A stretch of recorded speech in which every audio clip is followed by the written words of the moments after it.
Murthy, who is a resident priest at the Mount Edgecombe Shri Mariammen Temple.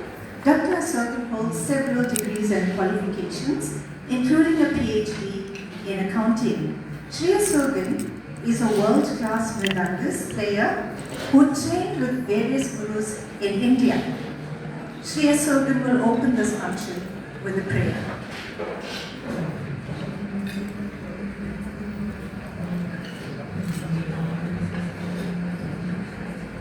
Namaste, namaskaram. Can you please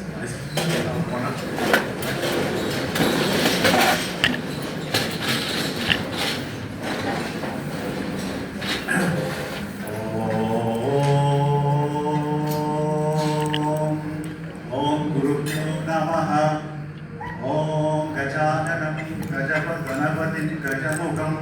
Om Ekadantaye Vishmahi Vakratundaya Dhimahi Tanno Dandehi Prashodayat.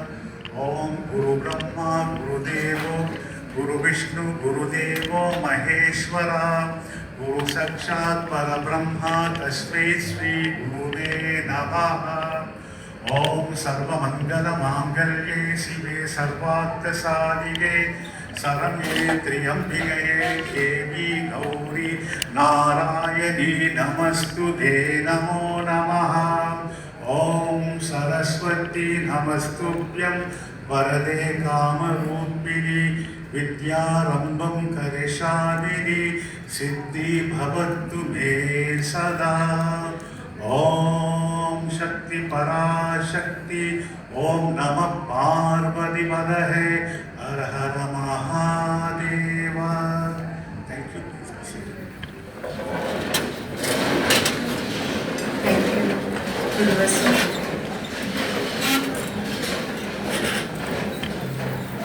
It is now my pleasure and honor to introduce to you the respected chairperson of the Shri Mariammen Temple Society, the man who is the heartbeat of this temple, prominent community activist and socio-religious leader, Mr. Shri, who will address you.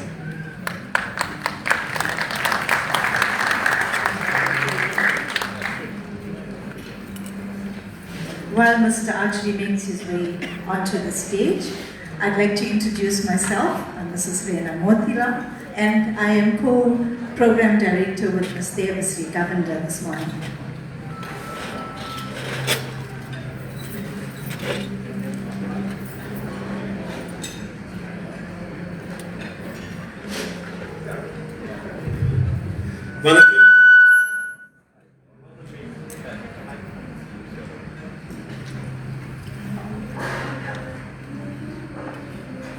Vanakkam, Namaste, Namaskaram, Sanibonana Nonke. I learned that phrase from you, Naren. About 10, 15 years ago, I did. I learned things from our own people, how to greet, and it's very important. And so welcome to the 26th edition of the prestigious Ammen Awards that we bestow and appreciate from individuals and organizations that do sterling work in our community. The phrase that we use is on the program itself. Ordinary people doing extraordinary work in the communities in which they serve, or in which we serve. So it is my pleasure, ladies and gentlemen, as the chairperson of the Shri Mariammen Temple Committee, the Mount Edgecombe Hindu Temples Trust, and the Mount Edgecombe Arts and Cultural Council, which ladies you will see are busy organizing today's function, to welcome our Honorable Premier, Mr. Tamsankwa Tami Ntuli. Got that right, Premier? The Honorable Mr. Naren Singh, Deputy Minister, Forestry, Fisheries and Environmental Affairs. Our Honorable Consulate General of India serving in Durban, the distinguished Mr. Nitin Subhash Yola. And then there are several other guests that we have here. And so it is important for me to say this in the presence of our Premier and our guests. One of them is the title sponsor of the event that we are having on the ground next door in the form of Mr. Naidu, Dinesh Naidu from Summa Travel,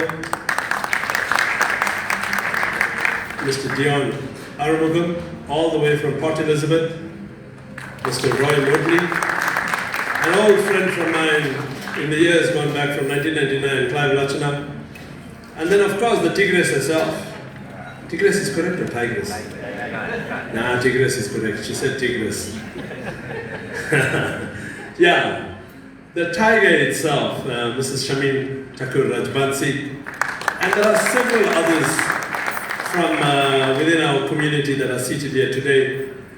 You can't forget Logi Naidu, right? Is there with the under the chandelier?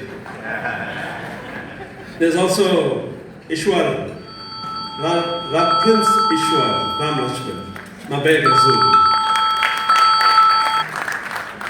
And there's Mr. Ramlal, Pradeep Ramlal here with us as well. So thank you very much for attending, ladies and gentlemen. I don't want to call out all your names, that will steal thunder from some of you receiving awards. So welcome to our function. And so there's a slight break in the program. And we'd want you to indulge us and to bear with us. The Premier has to be in Mpengeni in a short while. And therefore, he decided to come over, pay his respects to Mother Mariammen, as he did today, and address you, and then leave us once we continue with the program. We agreed, because he said he will leave behind a check of 250,000 from the Department of Arts and Culture.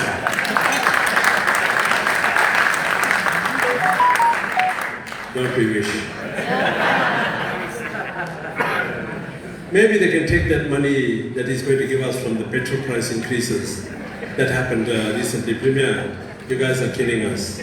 You should at least soften the blow even further by subsidizing the fuel so that we pay the normal price.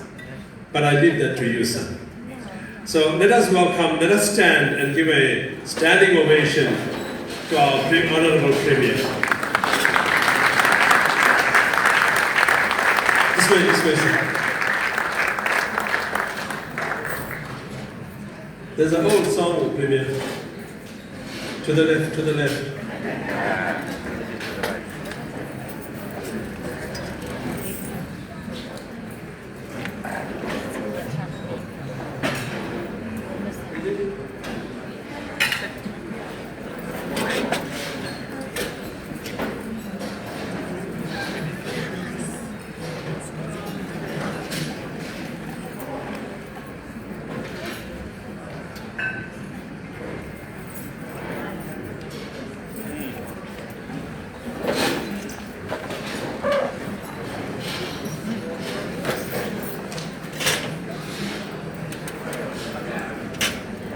Thank you very much, Program Director, for the invitation and an opportunity to say some few words on such a very significant occasion.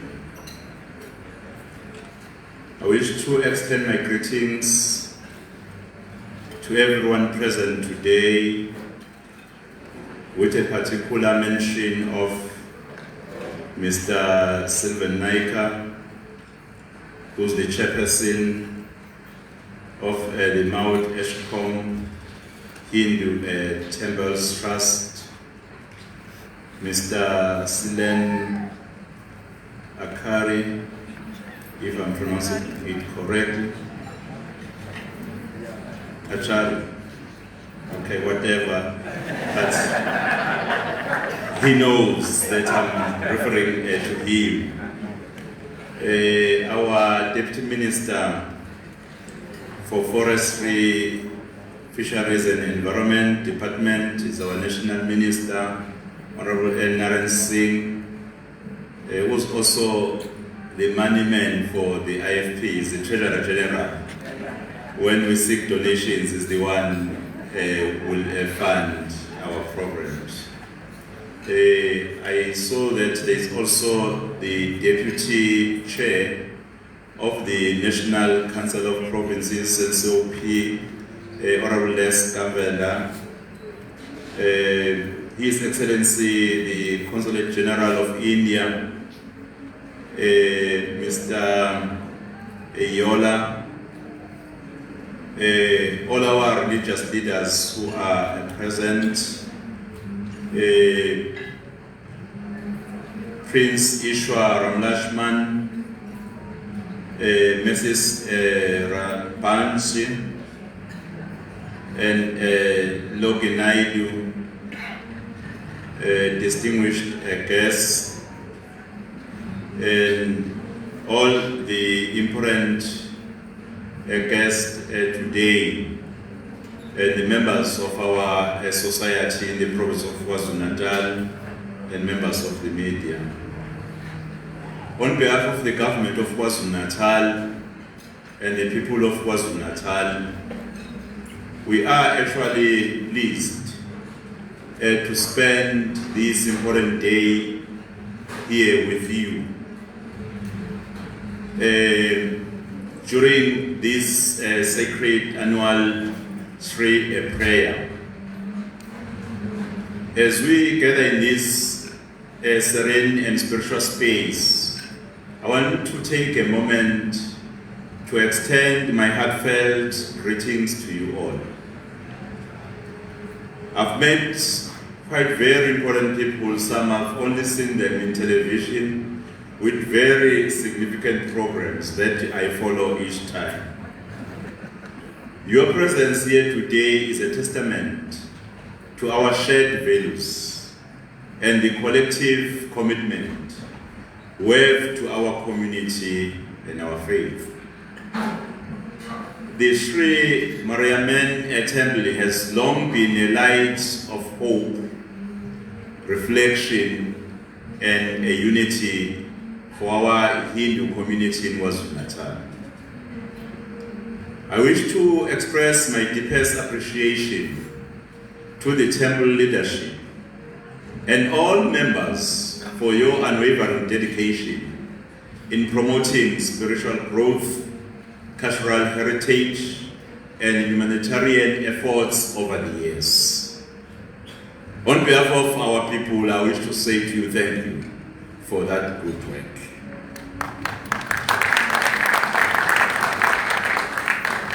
Your contributions enrich the lives of those who worship here and also the larger part of our society. Today, as we engage in prayer and reflection, let us consider the significance of this gathering in our lives and the wider community.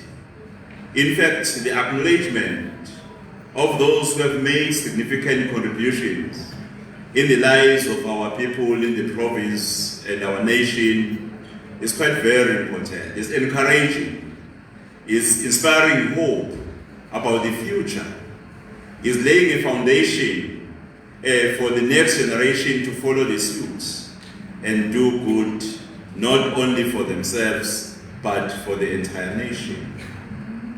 This annual prayer is a moment of devotion and an opportunity for us to come together as one people, regardless of the challenges we face. The stormy waters of life and geopolitics that often test our resolve make our faith and unity shine the brightest. We mustn't be divided because of what is happening. We must remain united. A province with united society inspires hope about the future, is the enabler of stability. Even when it comes to investment, you'll see more prospects into our province because of the united communities. As we are reminded in our scriptures, a true strength arises from compassion and service. we are called to uplift one another, to stand in solidarity with those who suffer, and to foster an environment of love and understanding.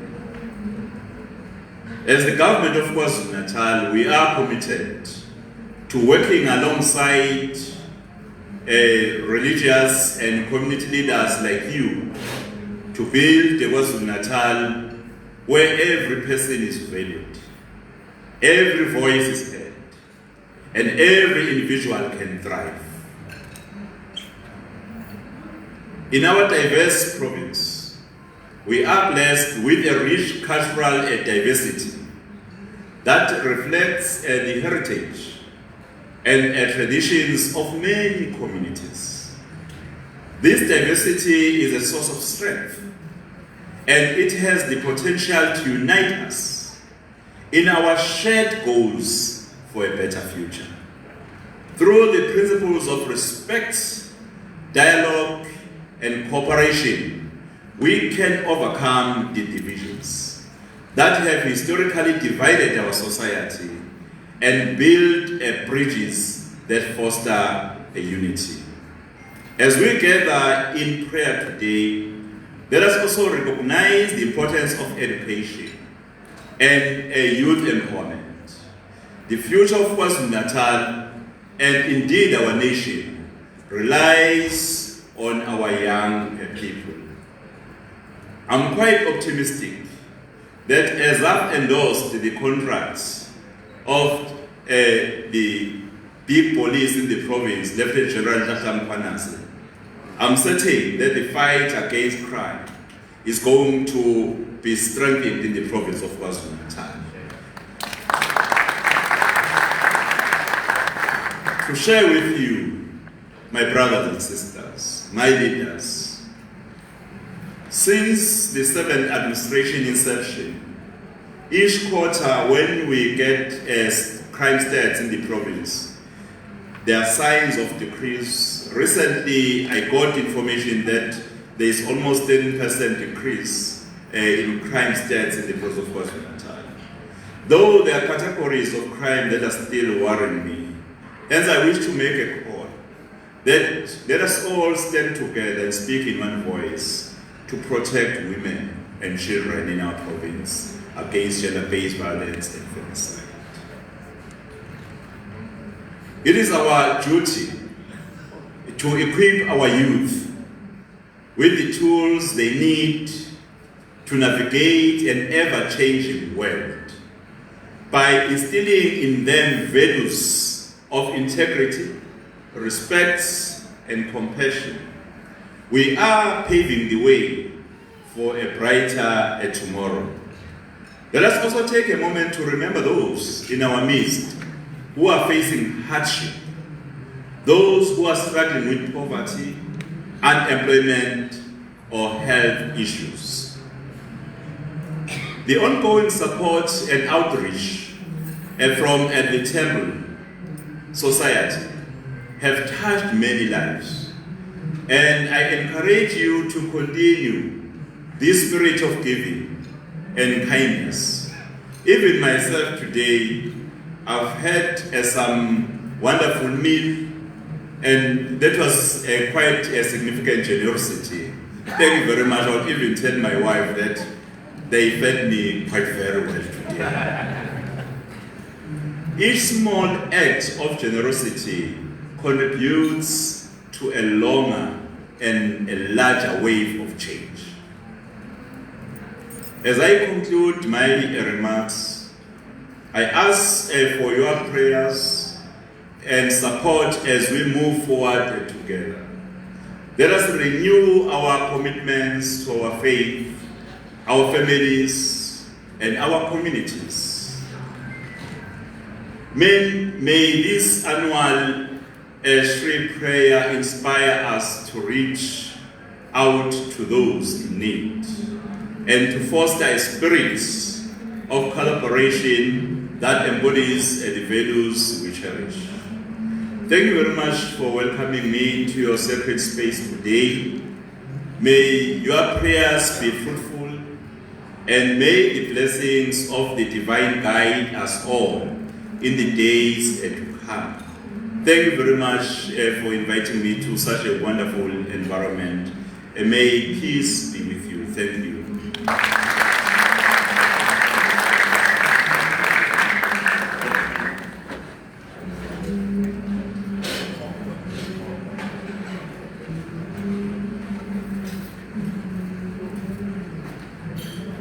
So it's my turn to shine at the stage as well, Premier.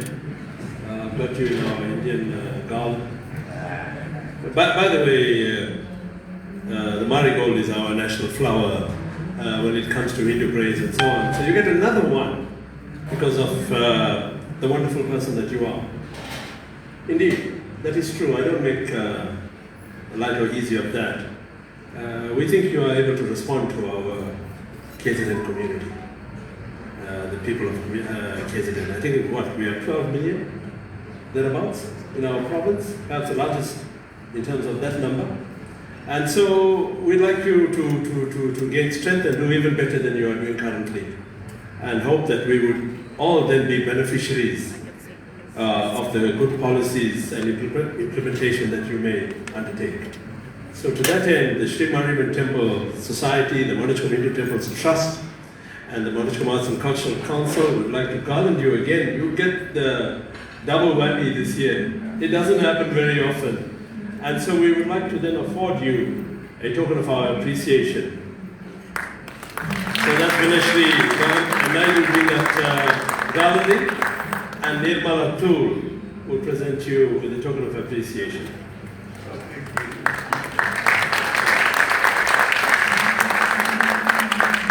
By the way, Premier, she complained that I should complain to you that your quintile system, you give her school 32,000 a year. One year. She said she wants it for 1 month. All right. Thank you very much. You're going to remain with us for a while. So what I think you should do is let him stay, and then we invite the rest of our guests up. That's fine, sir. You may take a seat.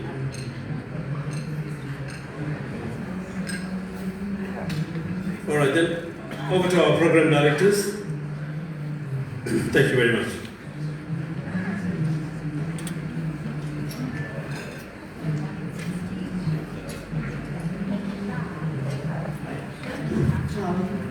Thank you to our Honourable Premier for that wonderful speech, and he has touched on every facet of KZN, and we know now why he's our Premier. Ladies and gentlemen, as we move on with our program, I'd like to introduce to you this beautiful young lady next to me. She is Co-Program Director, Ms. Shri. This young lady is an aviation graduate who has always had an eye for the extraordinary, becoming the first TikToker to make South Indian content, which landed her in a position on radio at South Africa's first and only South Indian radio station, Southside FM. With a strong mindset and warrior queen energy, her greatest accomplishment is that she is a cancer survivor. She's 10 years in remission. And for the past 3 years, she has been assisting at the Shri Mariammen Temple and has become part of the family. I hand you over to Ms. Shri.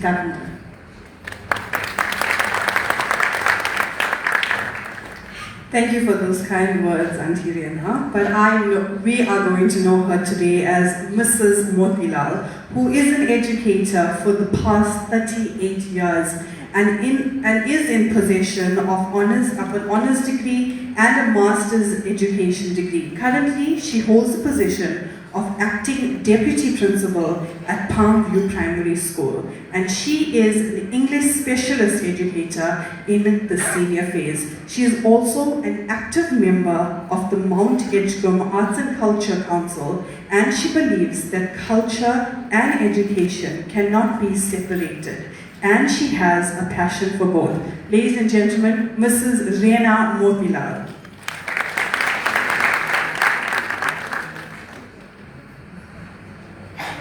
Shri will now introduce the reception committee to you, and I will explain that Mrs. Yashoda Ramkisun and Mrs. Kogi Sigamani will be offering the garland and the sacred dot. This is not compulsory, it's an optional significance. However, if you wish to accept that, they will be most happy to help you with it. So ladies and gentlemen, this dynamic team that is involved in this function that you see here today has taken months to prepare. So can I please get a huge round of applause for Ms. Nirmala Tor, Mrs. Yashoda Ramkisan,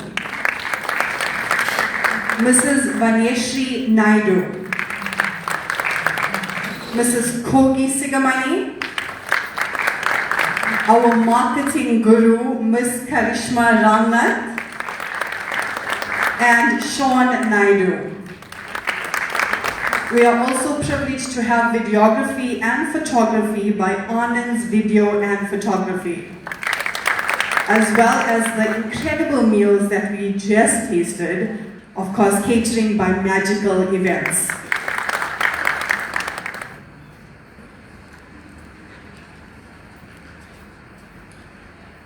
Moving on with our program, we will now start with the introduction of our guests. So the first person that we'd like to call upon onto stage, and please follow protocol when it comes to our beautiful lady standing there, the chairperson of the Mount Edgecombe Hindu Temple Trust, Mr. Selvan Naika.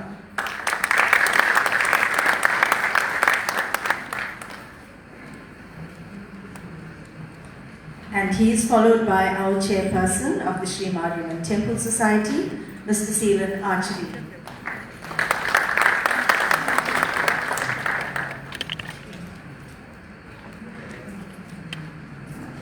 The National Deputy Minister of Forestry and Fisheries, the Honourable Mr. Naren Singh.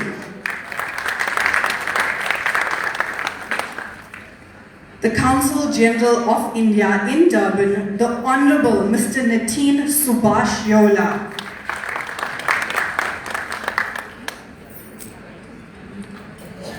The CEO of Sima Travel and title sponsor of the Mount Edgecombe Easter Festival, Mr. Dinesh Naidu.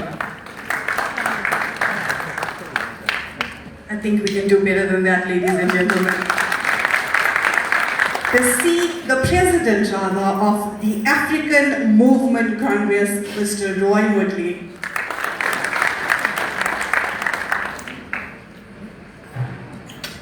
Our next guest is the CEO of Pollution Control, Mr. Dion Armugan.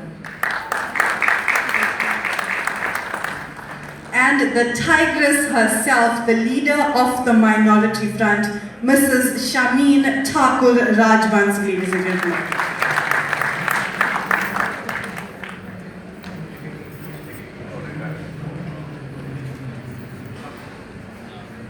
While we are waiting our guests to arrive and take their seats, ladies and gentlemen, those of you who wish to relieve yourselves at the exit that's on my left and probably your right, you can leave out that way and continue down the passage to the ladies and gents rooms there.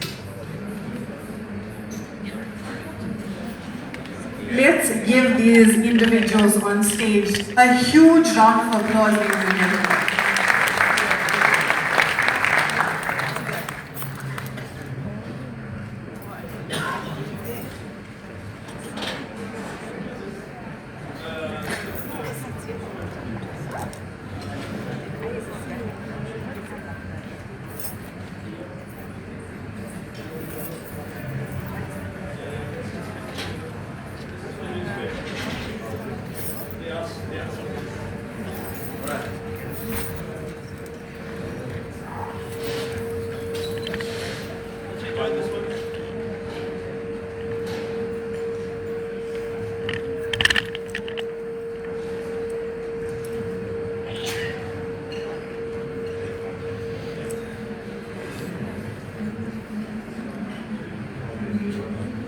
it now gives me great pleasure to introduce a man that has stood by the temple for decades. Ladies and gentlemen, he has been a part of the Shri Mariammen temple since 1997 and has been the chairperson of the Mount Edgecombe Hindu Temple Trust since 2018. It gives me great pleasure to welcome to the podium Mr. Selvan Naika.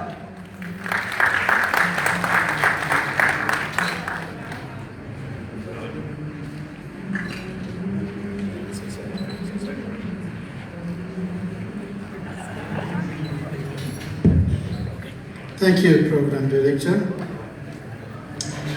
The Premier is about to leave, and we want to thank him for his presence and gracing this auspicious occasion.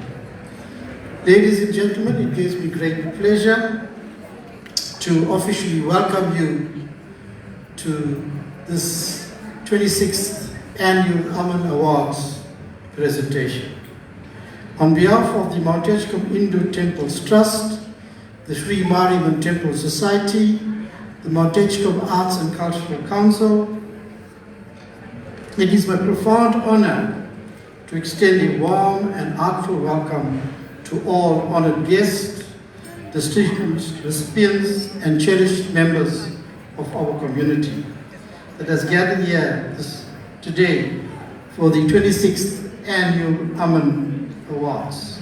This noble initiative over the years recognized and awarded ordinary individuals who perform extraordinary acts of service with humility and dignity, making a lasting difference in the lives of others. For more than a century, the Mariammen Temple has faithfully served the Hindu community, becoming the very epitome of Hindu tradition in the southern hemisphere. The Easter prayer, now a treasured heritage, continues to draw thousands who flock to these sacred grounds to pay homage to the Divine Mother. The Ammen Awards have grown into an iconic event, inspiring countless members of our community to serve, selflessly uplift others, and embody the spirit of devotion and humanity. Today, as we celebrate the recipients of these awards, we also honor the enduring values of compassion, resilience, and the unity that defined our heritage. To our honored guests, recipients, and cherished community members, welcome. May this occasion continue to inspire us all to walk the path of service, faith, and collective upliftment. Thank you. Nandri.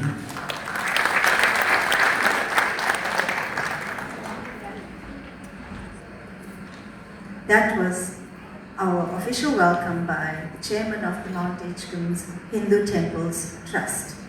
We now move on to our guests of honor, as each of them have a special message for us. Our first message is from our guest of honor, Mr. Dinesh Naidu. Mr. Naidu, as has been mentioned already, is one of the major sponsors of the Mount Edgecombe Easter festivities. He's a successful entrepreneur, and he received 2 awards from the President of India for his promotion of India in Africa and the Middle East. Ladies and gentlemen, Mr. Dinesh Naidu. Thank you, Program Director. Namaskaram, Vanakkam, Namaste to one and all of you. The beauty thing, we have something called all protocols observed. So, my fellow people on the dais, protocol observed. You know, as the Program Director said, I also received 2 awards from this temple. One in 2008 and the other in 2013. The same award given and received today. I came for the first time in 2008 for the very first function that we're sitting at and collected the first Ammen Award that I received. And I can tell you it's a life-changing experience. There's something about this place and the energy in this area that you cannot explain. I'm one of the few people that come here every week. And I come here just to find a little bit of solace and energy. And that gave me the encouragement to do what I did for the past 18 years. I'm in the travel and tourism industry, a very difficult industry. We went through COVID. And the last month, we're going through COVID again with all the things in the Middle East that happened. I was trying to put a direct flight between Durban and Mauritius because it's a destination that's very popular for people in South Africa. 1 in 4 South Africans visit Mauritius every year. But last week, Tuesday, I got up to Johannesburg and go to the Department of Transport. And I just told the Premier now, I had an objection from SAA saying that we cannot do this. So the Premier has invited me on Wednesday to go up to the office and they're going to try and assist us to get this flight done. Because I still believe that this province, KwaZulu-Natal, is one of the best destinations for tourism in the world. We have so much to offer, but yet it's not discovered, especially things like our wine farms. I don't know how many of you know that we have wine farms in KwaZulu-Natal where you can do wine tasting up in the Midlands and Drakensberg. So we have so much of potential in this province, and I think tourism is one thing that can address the issue of unemployment, because genuine tourists create jobs and they uplift the community. So my passion in the next few months and focus will be on promoting tourism in South Africa and basically tourism in the KwaZulu-Natal. To the Ammen Awards, I want to say congratulations to each one of you. May the Mother bless you in your future. Thank you. There you have it, ladies and gentlemen, ordinary people doing extraordinary work in the communities that we serve.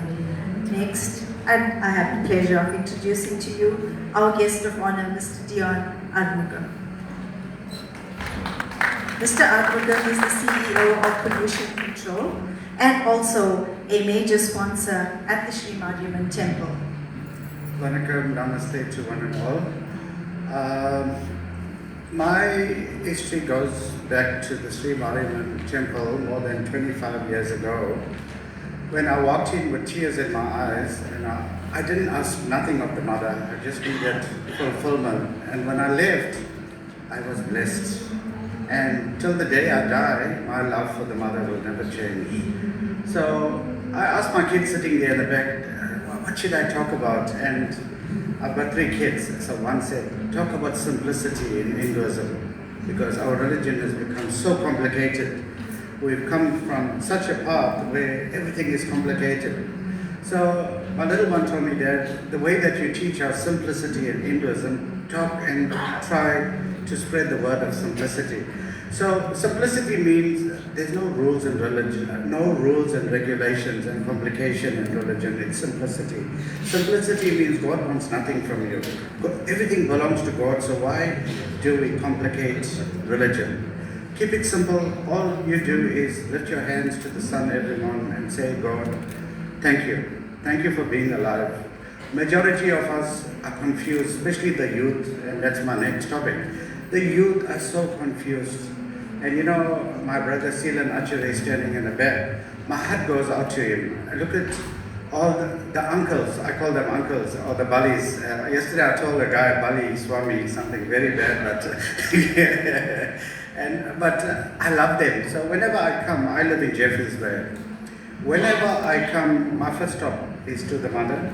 No, I just pray good sweet mix, fruits, and I come and I give my heart. And then, no matter its business, no matter its family, the mother is amazing. So simplicity, the youth, and I always ask, Silan, where's all the young people? Where's all the young people? No, Dion, you know, they come but they run away. And this morning I spoke to my friend in the front, where's all the youth? Where's all the young people? Guys, religion is simple, this is not complicated, but Seelan and the rest of the committee needs young blood. And young blood is very important for the future. The youth are the future. So Seelan has been part of this organization more than 27, 28 years. My heart goes out, his devotion, his love, and to all the gentlemen, Pachi and so on. 7 days a week devotion. But they do it because they love the temple.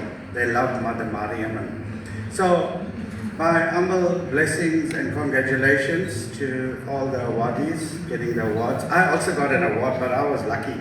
Sealand, I was not available, so my uncle Sealand, my brother, flew to Port Elizabeth. I picked him up in Port Elizabeth. I took him to Jeffreys Bay where I live. And in my lounge, Eric and Dion, we decided to bring the Ammen Awards to you. And you come to my prayer room. Mother Mariammen is sitting there and she looks after me. And all I can tell you, I'm blessed. My family is blessed, and blessings to everybody. Thank you. Thank you to you, Mr. Dion Armugam. The next message from our guests is from Mr. Roy Woodley. Mr. Roy Woodley is a successful businessman and he is the president of the political party, the African Movement Congress. Ladies and gentlemen, Mr. Roy Woodley. Thank you, Program Director. It's just a pity that the Premier has left. He spoke about gender-based violence a little bit, but I just want to expand on that. The Deputy Minister of Forestry and Fisheries and Environment, the Honorable Narendra Singh, the Chairman of the Temple, Guru Sealand Archery, the Chairman of the Temple Trust, Mr. Pache, and the trustees,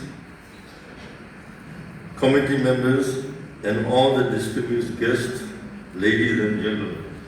I can also see some TV personalities here also.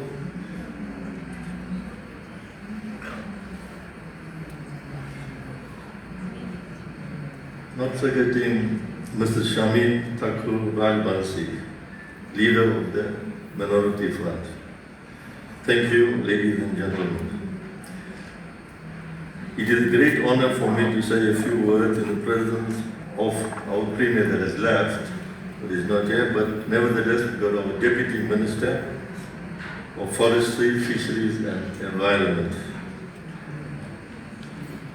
I thought by having the Premier in our presence, it will be beneficial to the community as our Premier may assist in what I'm about to say.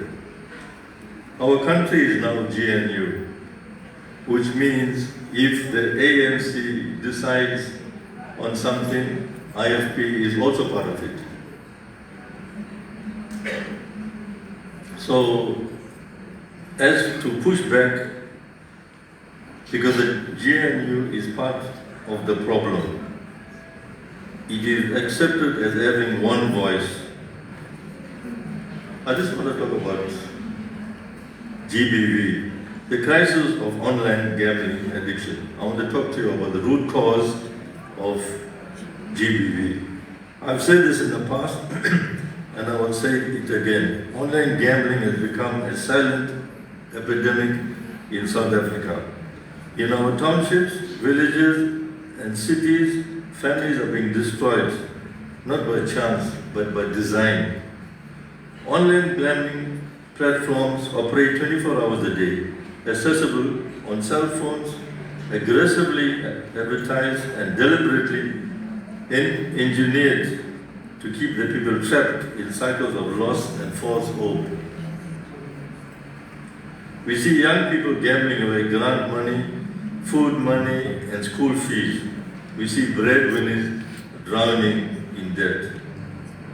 We see mental health collapse, domestic conflict, and growing despair, all while private gambling companies post record profits.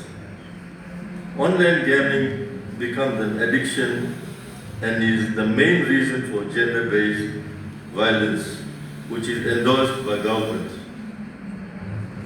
That is the GNU. And I can tell you, IFP is also part of the GNU. Parents leave their cell phones unattended, children are curious and play with the parent's phone. Children do online gambling while the bank accounts of the parents depleting their bank accounts. Which means now, the children are curious, the parents play with the phone. When the parents are sleeping, the children take the phone. and they're thinking they're playing a game, but not realizing they're depleting the bank account. So the next day, the mother or the father go to Checkers or Pick and Pay. They buy all the groceries and they stand in the line and they come to pay, there's no money in the bank. So what happens? They go back home, so the wife accuses the husband for gambling or stealing or whatever the case may be. Then the trouble starts at home. So that is one of the root causes of gender-based violence. Children think that this is just a game and unaware that they are depleting money from the account. It creates tension and infighting in families and households. Parents are becoming ashamed of the online gambling and start doing things like drinking excessively, starting to use drugs to cope with pressure online gambling are causing at home. Family members, out of desperation, tend to crime by stealing to feed their addicted families.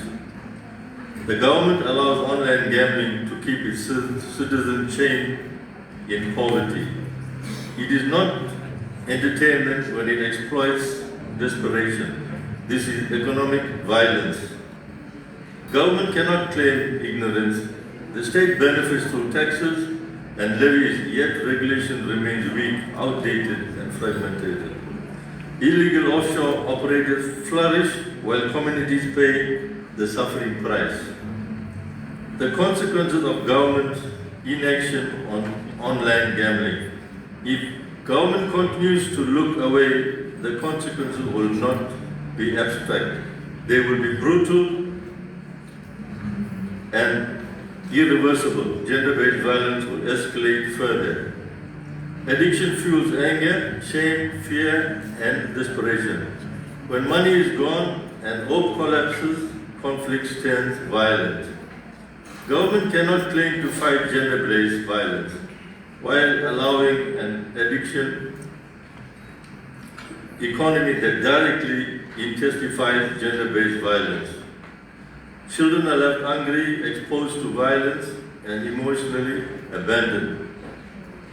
As addiction tightens its grip, desperation leads to theft, fraud, domestic crime, and organized criminal activities. Online gambling does not reduce crime, it manufactures it. Without intervention and through government's inaction, more breadwinners will choose suicide as an escape, leaving families permanently broken. A government that balances its books on addiction has lost its moral compass. Today, our families are under siege.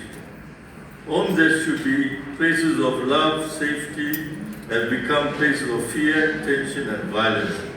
Husbands and wives are pushed into constant conflict.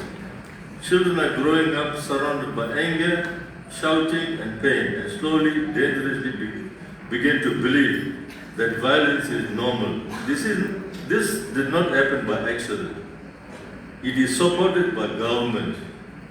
So, as the Deputy Minister here, the IFP has supported the gender-based violence by allowing online gambling.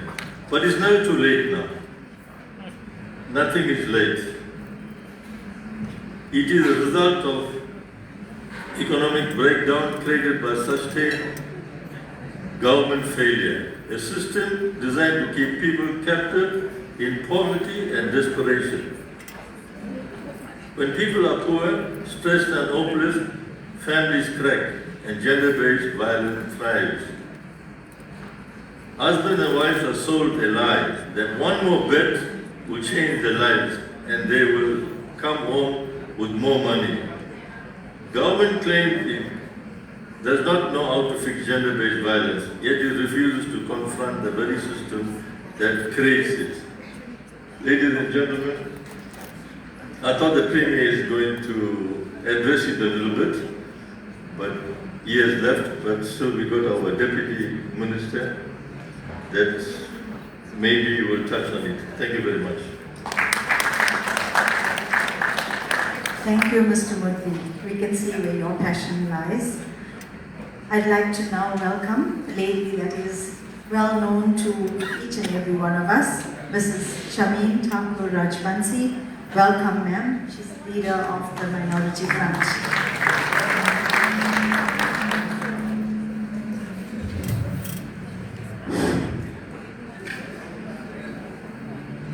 Respected priests, distinguished guests, our honored guests, dear devotees, and of course our honored awardees here today. Thank you to the Temple Committee for giving me this opportunity to address you. I also, like some of the speakers, have been a recipient of this award many years ago, almost 20 years ago, so you can imagine that this is an ongoing program of the Mandir. It is definitely such a program that you could be coming to Mandir, you could be maybe not coming to Mandir, you could be doing things out in the community, but there's a committee here in place. There's leadership at this Mandir that is alive to the fact of what is happening in our community. And they're watching, they're observing, and identifying the people who contribute daily to improving the lives of people. And that is what this event is all about.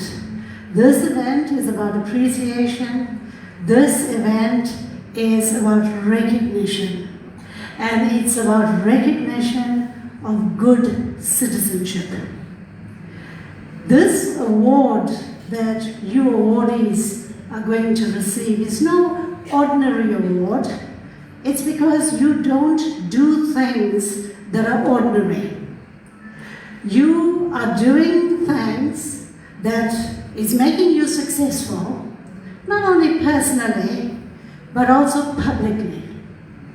So it goes beyond the ordinary, and with public recognition comes a lot of responsibilities.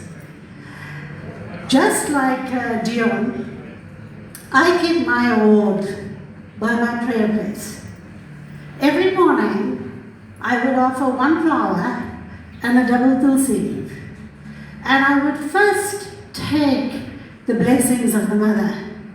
Because remember, when you come to the Mariammen temple, you come here because you practice your faith. But more than practicing your faith, you have to live your faith. Because the Mother is about serving humanity. In Bhagavad Gita, Lord Shri Krishna says to Arjuna, Mata Pita Guru Devata. You start by worshipping the Mother.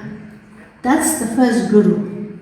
And once your spiritual quotient opens, every other quotient, whether it's the emotional quotient or the intelligence quotient or the spiritual quotient, it simply amplifies, and you basically can achieve anything you put your mind to. So all of you that have achieved today, and Mr. Roy Woodley spoke about a lot of problems that we are facing in our country. So we're facing the triple challenges of the unemployment, the inequality, the poverty. These are goals for the National Development Plan of 2030 for our country, and we have to achieve it. And similarly, the goals for the Sustainable Development Plans of the United Nations, also 2030, and poverty is number one. So, for the awardees that come on stage today, you have your work cut out. Because when you get this award, the real work will now start. You have got so many issues that we have to tackle as a country. Gender-based violence is one of those, I think, more than an epidemic, it's a pandemic. It's throughout the world. It's a global phenomenon today. It's a crisis. Our country is tackling it. Yogesh Nair is here And if you open the Post, the last 2 weeks, front page, you will see that as a lady editor, she is making sure that she's putting it on the front page so that you can see as a community that our women are getting killed every day. And they are getting killed by people who know them. So therefore, when you receive this award, it should open your consciousness, it should open your commitment, your dedication, your courage, so that you become an active citizen and you start really doing work that contributes towards changing behavior. Knowledge, changing attitude, changing behavior. I want to wish you all well, because you have to now start leading your lives with purpose. As you go along in your careers, or whatever other passions you may have, depending on the issues that you want to take up, you must always remember to lift everybody that you come into contact with. That is true legacy. That's true leadership. That is what you will be remembered by. So take this award very seriously, and the implications of getting this award is a very onerous award, and may Mother Shakti bless all of you. This is a very, very auspicious weekend. Apart from the Hindu community that's doing so much of pujas, there are so many other communities that are also doing very important activities, faith-based activities. So I want to bless each and every one of you, and thank you once again, Nandri.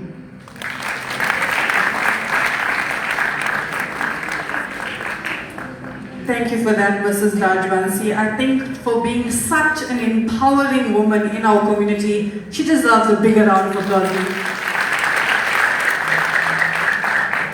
We'd also like to acknowledge Mr. Shubham, Head of Chancery of the Indian Council of India in Durban. Huge round of applause for him, please. As well as a journalist and author and the coordinator of the buses for our 50 years of Phoenix celebration, Mr. Zainul Abdin Dawood. Huge round of applause for him, please. I would like to ask all awardees to meet Mrs. Yashoda Ramkisan at the back of the hall now. If you could please make your way to the back of the hall, all awardees.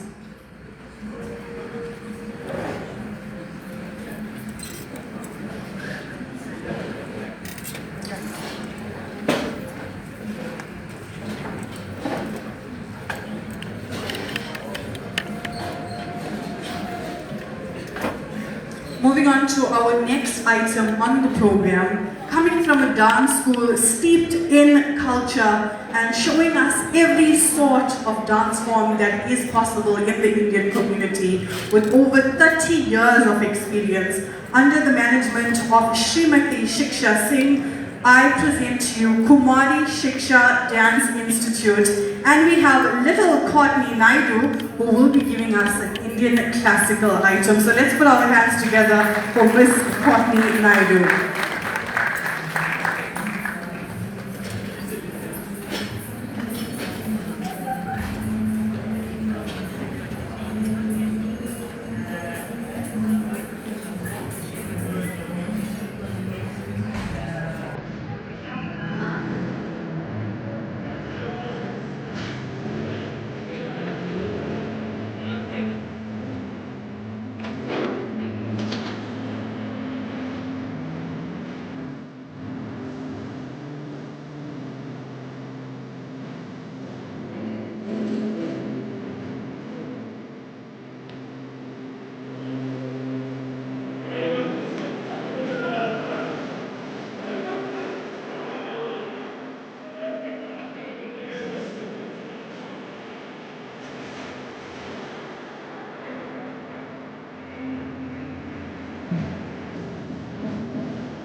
Ladies and gentlemen, that is what 30 years of experience in the industry looks like. Let's give Courtney Naidu a huge round of applause and Kumari Shiksha Dance Academy a huge round of applause.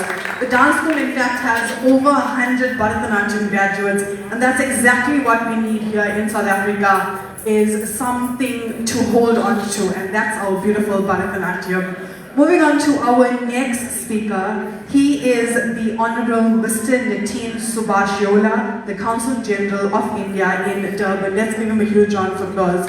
And while he makes himself onto the podium, Mr. Nitin Subhash Yola assumed charge of the Consul General of India in Durban, South Africa on the 21st of October 2025. He began his diplomatic career with joining the Indian Foreign Service in 2010. Since then, he has served in the Ministry of External Affairs and Indian missions abroad in various capacities. In the headquarters of the Ministry of External Affairs, New Delhi, he has served in Public Diplomacy Division in 2012 and in Pakistan, Afghanistan and Iran Division in 2019 to 2021. His diplomatic assignments in India missions include Embassy of India, Kabul and Afghanistan in 2012 and 2015.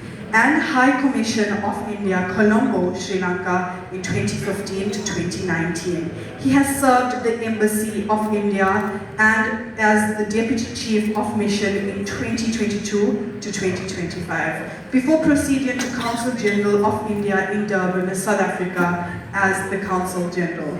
Prior to joining the Ministry of External Affairs, he has worked with the Ministry of Finance, Government of India and a multinational company in the field of technology.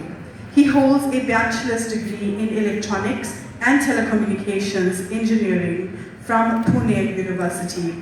He is happily married and has a great passion for badminton, cricket and golf. Ladies and gentlemen, Mr. Nitin Subhash Yola. Vanakkam, Namaste, Namaskar. Very good morning to all of you. Honorable Mr. Selvan Naikar, Ms. Seelan Ashari, Deputy Minister Honorable Mr. Naren Singh, Mr. Dinesh Naidu, Mr. Roy Moodley, Mr. Dion Arumugam, Honorable Shamim Thakur Rajbansi, His Excellency Les Govender, Prince Ishwar Mabeka Zulu, Mr. Pradeep Ramlal, my colleagues from the consulate, fellow devotees. I'm very happy to be here, and I've been here only for 5 months now, but this is my second visit to the Mount Edgecombe Mariammen temple. Last time we had a wonderful performance by one of the traditional Hindustani classical music vocalist from India who performed here on this very stage in December. I'm sure some of you might have visited, some of you might have been there for that program. So that's the first time we visited this temple, and I'm very happy to be here second time within a short span of these 3-4 months. When we visited last, we were going through the temple and we were appreciating the various facets of it. This temple, many temples, or let's say for that matter, many charities start the temples. Many charities or philanthropy start the temple.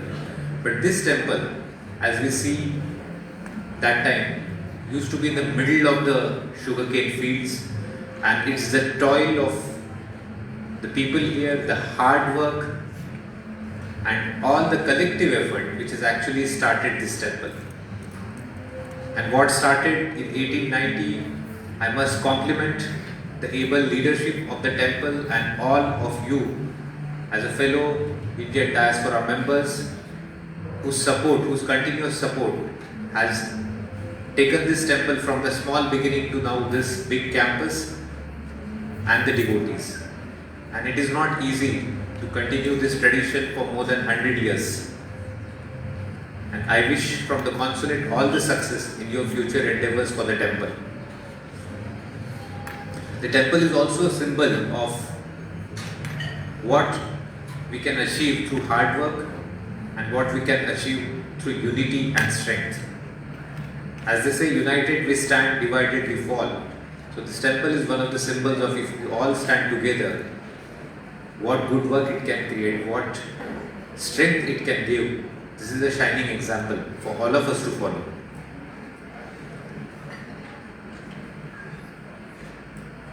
From the consulate side, we remain engaged with various organizations, including Shri Mariammen Temple Society, for various cultural events, cultural activities. We try everything so that we can strengthen this people-to-people connection, people-to-people relationship between our two beautiful countries. And to do this, we recently had, I must mention, some of you would have participated in it, we recently had a Durban Indian Film Festival in Durban, and we try to make it a regular affair, and at least every quarter, every 3 months, we will try to showcase a movie in association and in partnership with one of the organizations. So I'm sure we can partner with Shri Mariammen Temple Society also for one of those events in the coming days. To strengthen this, again, people-to-people relationship, we have started few initiatives in terms of, we have started conducting road shows and workshops on various facilities which are offered by Government of India for the people of South Africa in Durban. One such thing is the ICCR scholarship. If anyone wants to study, be it graduate, be it postgraduate, be it postdoctoral, doctoral fellowships, in India, Government of India offers scholarships for them to go and study. That program is open. So we have the last date of application 14th April. That's why I thought it's pertinent to mention that this 14th April is the last date for applying on the scholarships portal. All the details are available on the website. So if any one of you or your children would like to avail that, or if any needy person would like to avail that, that is a 100% scholarship given by Government of India, and we have 50 seats for that. And you can study in any college in India which is listed there. Airfare, tuition fees, everything is included in those scholarships. So So from Government of India, we are also trying to strengthen this relationship in the field of education and technology. We at the consulate, I must mention, I should take this opportunity to mention that we are trying to bring together various organizations, be it in the field of yoga, be it in the field of Bharatanatyam, be it in the field of culture, various singing academies, various classical singing academies, dance academies. We will be through our cultural center, Swami Vivekananda Cultural Center, Ms. Priya is here. We will be making an effort to put together all these names under one umbrella, and then we can see if we can do some sort of capacity building for those academies, we can do some sort of certification programs. Can we get some master trainer from India who help you, train in a better manner? I'm sure you are all doing wonderful job, but how can we take it more forward? Can we send some of them to India? Those are the collaboration activities we will be looking for. So we haven't announced it yet, but in the coming days we will be announcing the collaboration opportunities. So I request every one of you who is associated in any cultural activity to please register with us so that we can further discuss on what areas of collaboration we can take forward. I must take this opportunity to compliment all the award winners. I saw very impressive categories: promotion of Hindu religion, promotion of Eastern languages, promotion of arts and culture, excellence in media, education, sports, socio-economic upliftment, special recognition. And in fact, after seeing the category of awards, that's when I thought I should mention to you that we are collaborating in terms of promotion of languages, arts and culture. And those efforts we will see. Please follow us on the social media. We will be putting out all the details of the social media. So it will be on online application. Please do register, and we will see how can we then collaborate further. So I should not take much time between the awardees and their awards, and I should stop here once again. Thank you very much. Namaste.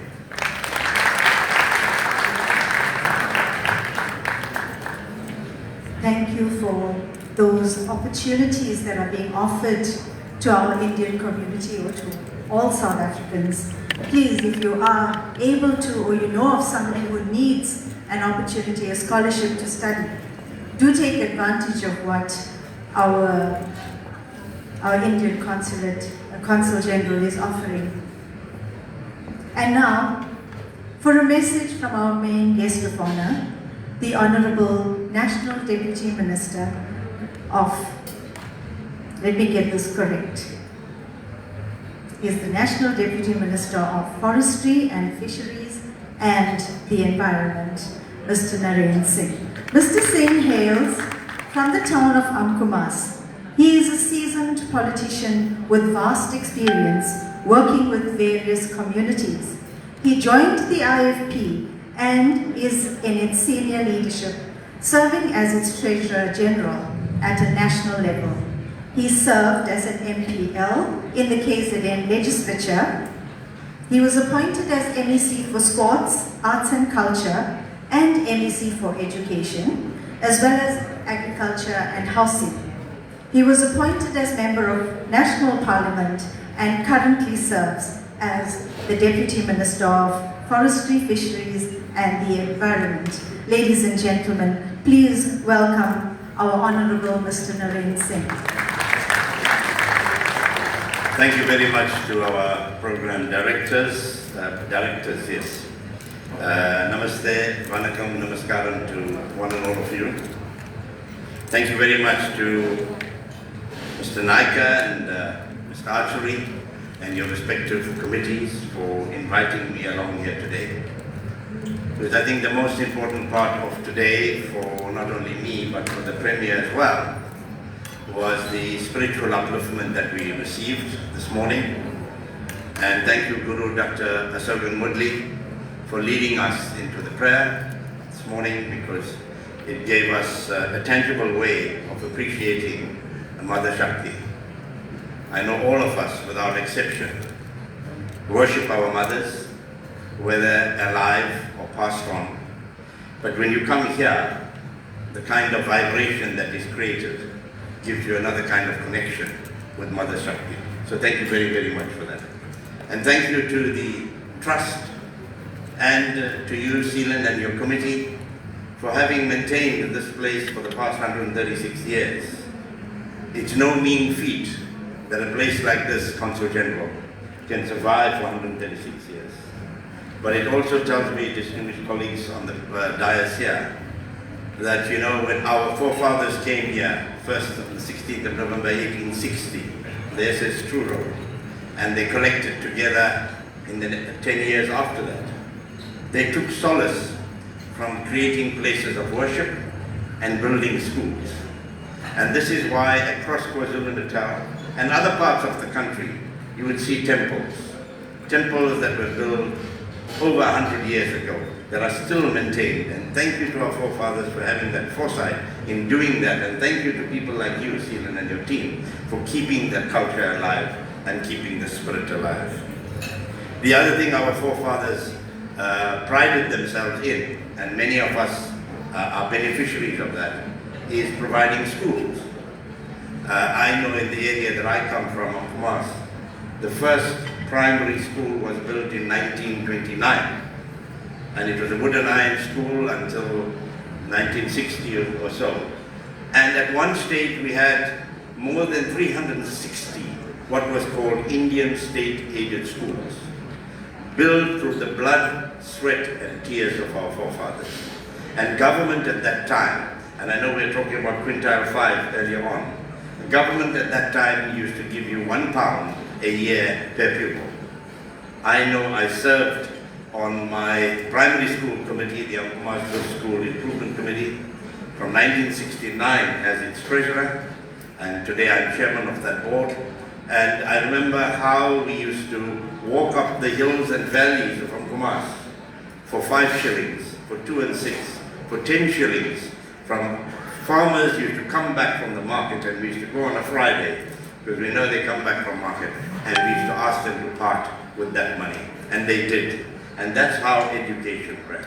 But that is the spirit, the Consul General, of our forefathers who came here, that enterprising spirit that have made us who we are today.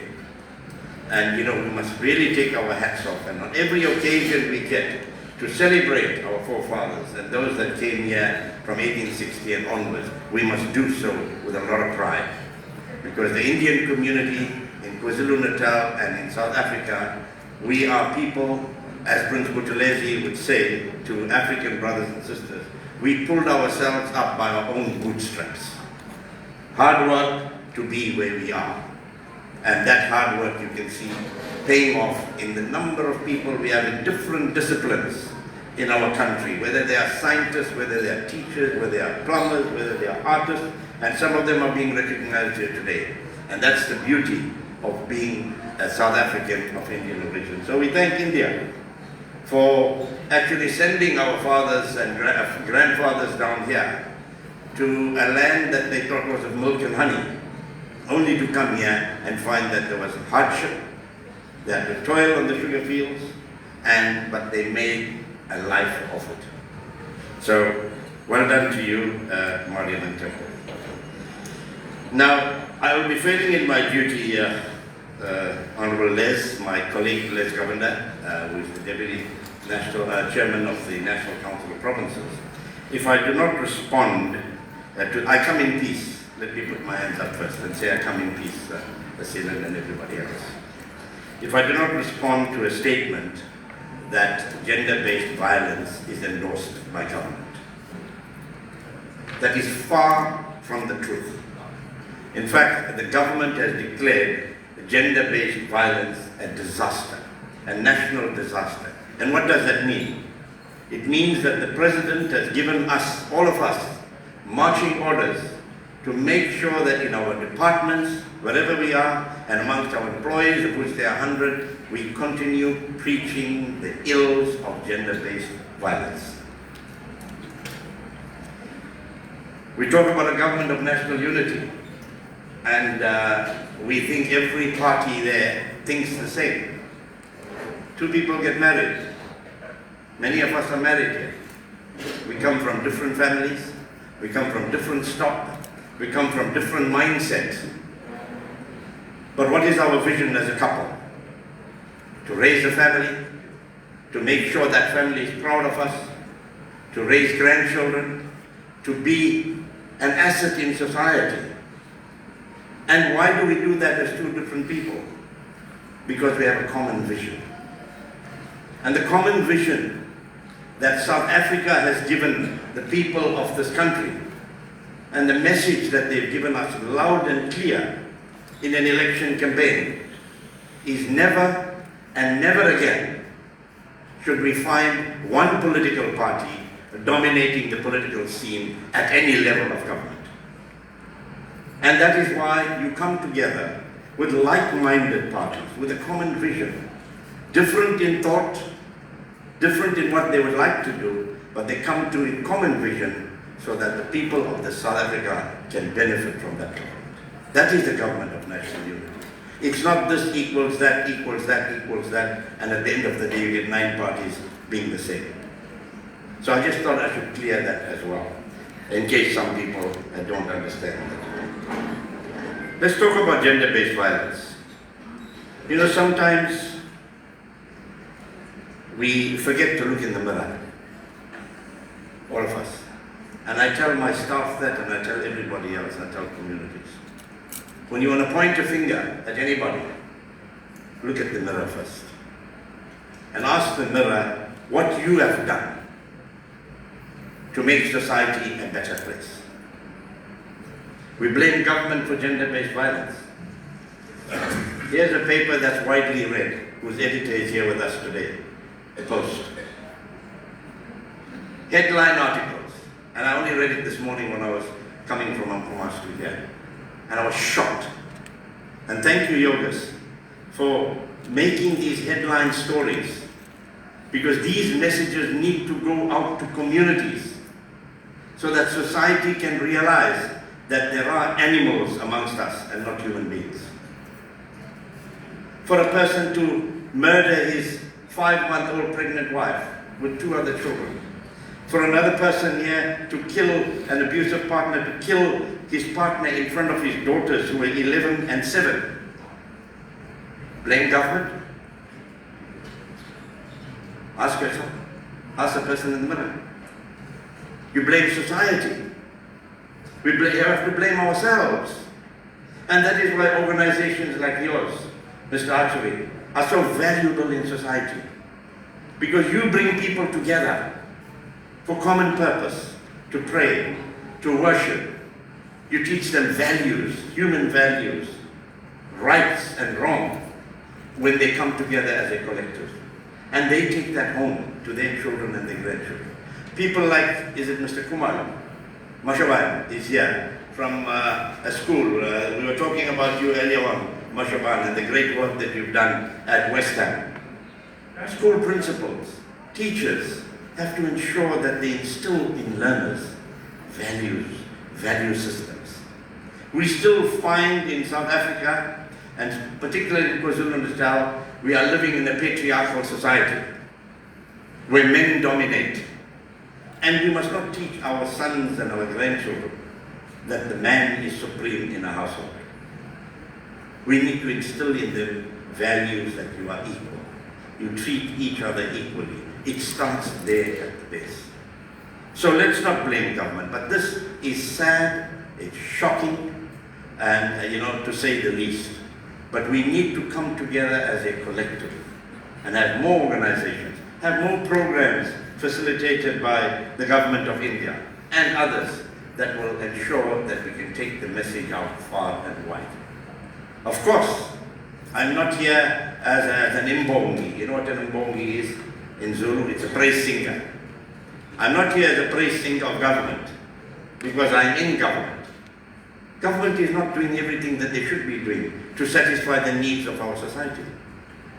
Mrs. Radwansi spoke about inequality, poverty, and so on and so forth. Those things are real. They exist. So I cannot say that they're doing everything right. But we can make sure that they do things right if we put the right people in government. You get the government that you choose. No government just appears from thin air and they become the government of a country or a local authority or something like that. It's people who make them the government.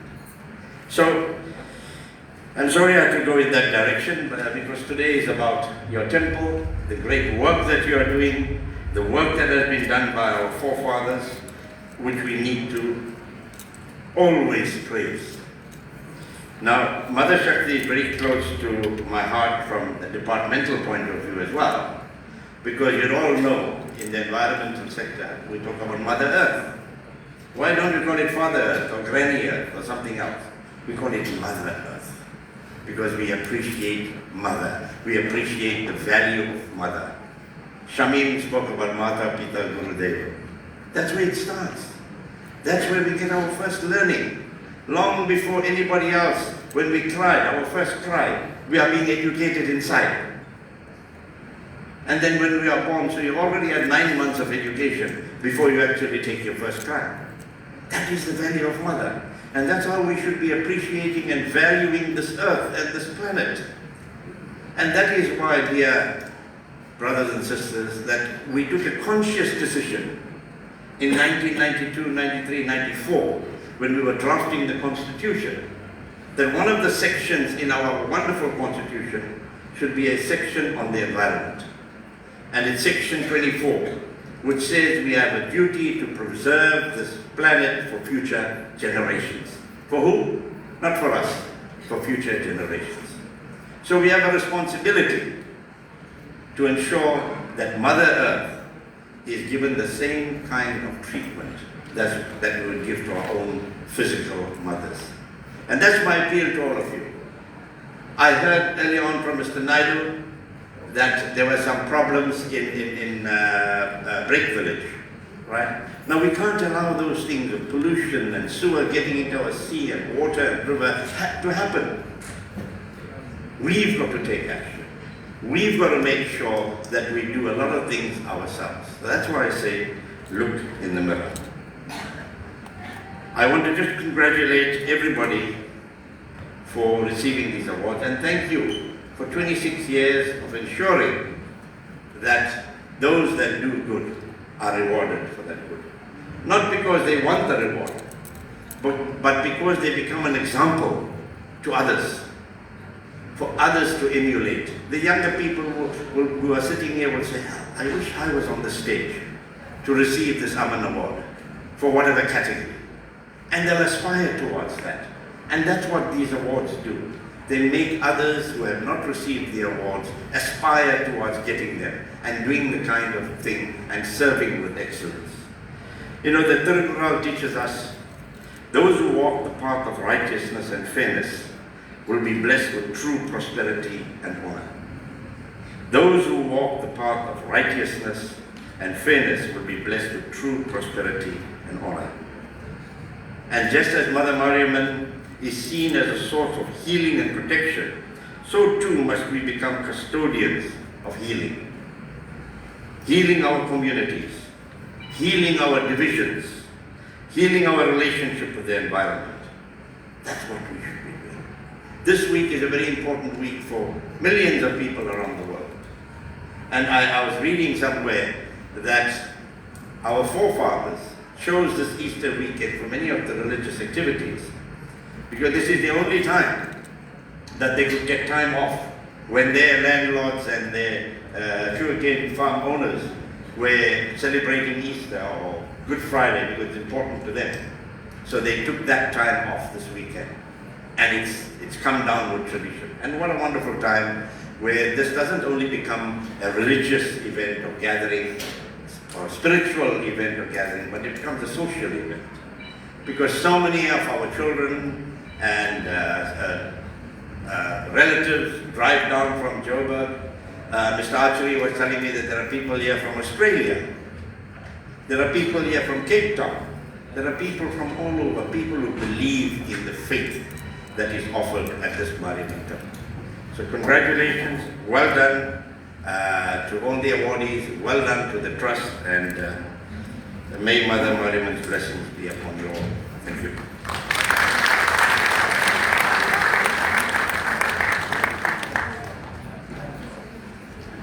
Thank thank you for those inspiring words, Mr. Singh. I'd like to now invite Mr. Archery to address us once again. Yeah, so I was explaining to you earlier that we had to do an exigence in our program by calling the Premier on stage because he needed to leave. But after listening to our guests of honor, we'd like to take the offer from the Indian consulate that we show free movies to our people in Phoenix, and so that we can share the experiences. And we are ready to do that. I'll take you a little later to the ground and show you how ready we are. And as well as the educational programs that you offer to our children. I think it's very important. One of my relatives is currently in Vizag, who's studying. And so I think it's very important that we all participate in that particular program. India places education at the forefront of all their activities, and we should do the same in our country. Thank you very much for those comments from all our speakers. But I have also a task that I did not complete earlier. And one of the first things I would like to say, and some of my friends from the sporting fraternity are here with me, is I'd like you, KU remotely, to stand up. I had the occasion of welcoming a young lady who was 18 or 19 years old who made the Springbok side in the women's team. Cricket. Now it's not her. She has made it in the golfing field. She is a professional golfer at the age of 21. How good is that? We are so impressed that at your early age, you could achieve what you have achieved so far. And we are hoping to see you on TV and eating that all in one. I know it's a bit difficult, but I know you can do it sometimes or the other. And thank you to the parents in believing your young daughter and making it up. That's what we need to do. I quote this example so the rest of us can learn and emulate this young child, and may you be a role model for your peers.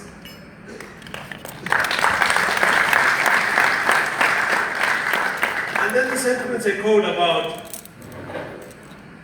all those people that are receiving awards today, setting an example. And some of you have set the bar so high, we can only do our small piece to say thank you. When people can come across and give from their heart in times of need and disaster, when you lose absolutely everything, and then you get your neighbors, and some people sometimes very far away from where you live, but contribute in order to re-establish your life. You will only know that when you are in that situation. And we have people amongst us, not just one, several, who have done exactly that. Put the money where the mouth is. And we'd like to applaud you for that. Then we have some young men who are amongst us, who are busy taking the movie world by storm. And we'd like to congratulate them and tell them, set the bar higher and produce the quality of movies that you are producing, directing and acting, so that we can match Shah Rukh Khan, Rajni Khan, and Amitabh Bachchan. We have our own in this country. We do. And you guys can indeed reach those levels. You will notice I didn't mention James Bond. Because can you imagine the Indian name? James Loginaidu Bond. But then also amongst us is one particular lady who every single one of you know. And I'd like her to stand. Devi Sankri Governor. Almost every single one of you watch her on television. And sometimes the way she interviews the wrong fellas, you get frightened. Actually, I hope we never have the occasion of being interviewed by her, or being probed by her, or investigated by her. Continue your work. And so these comments were made earlier by the speakers. Indeed, we are beneficiaries of our parents' hard work. If it wasn't for our parents, we wouldn't be where we are today. But as the Shri Mariammen Temple Society and Trust, we punch way above our weight. We don't have, but we make it happen. And without your generosity, we wouldn't be able to punch above our weight. And so, the fact that we are able to means you've come to the party. But you don't owe anything to me or to my board of directors or the members in our society. We serve as servants to our Supreme Mother Mariammen and our Supreme Lord Shri, and all the deities you see on our temple, at our temple. So, we'd like to say to you, and we want to challenge you. Hano, paisa, money, mula, it's always difficult to get this. It's the toughest thing in the world to get. We try our level best. And therefore, we want to improve this place, and we want to throw a challenge to all of you who can make it happen for us.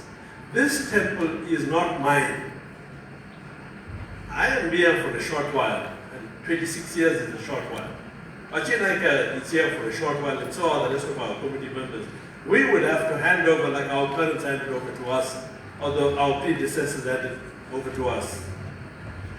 We'd like for you to help us to be able to raise these monies so that we can continue the good work they started. If I show you the original pictures of the temple, it was so small, even then you would feel uncomfortable inside the temple. Really, you would be claustrophobic in there. But that is what they could do, and that is what they afforded. Today we have this temple. And so we need to raise at least $1.5 million to repaint the temple. Because the only guy who can paint that temple to what we had done originally is from India. We don't have the skill in this country. We don't. We try. But our government will then put a moratorium on bringing in skill from other countries. And now you must show us what you are worth. Deputy Minister. Right. You must show us what you are worth.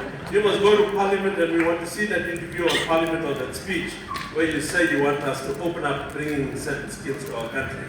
And then they must teach us so that we can improve ourselves. Right? So that's a deal. When you get to council, Parliament, and whatever you, make that happen for us. And so, we've done all this work. I want every single one of you, after this particular function is over, to go into the school ground. That's not our problem. But we improve it so that as neighbors we can benefit from that ground.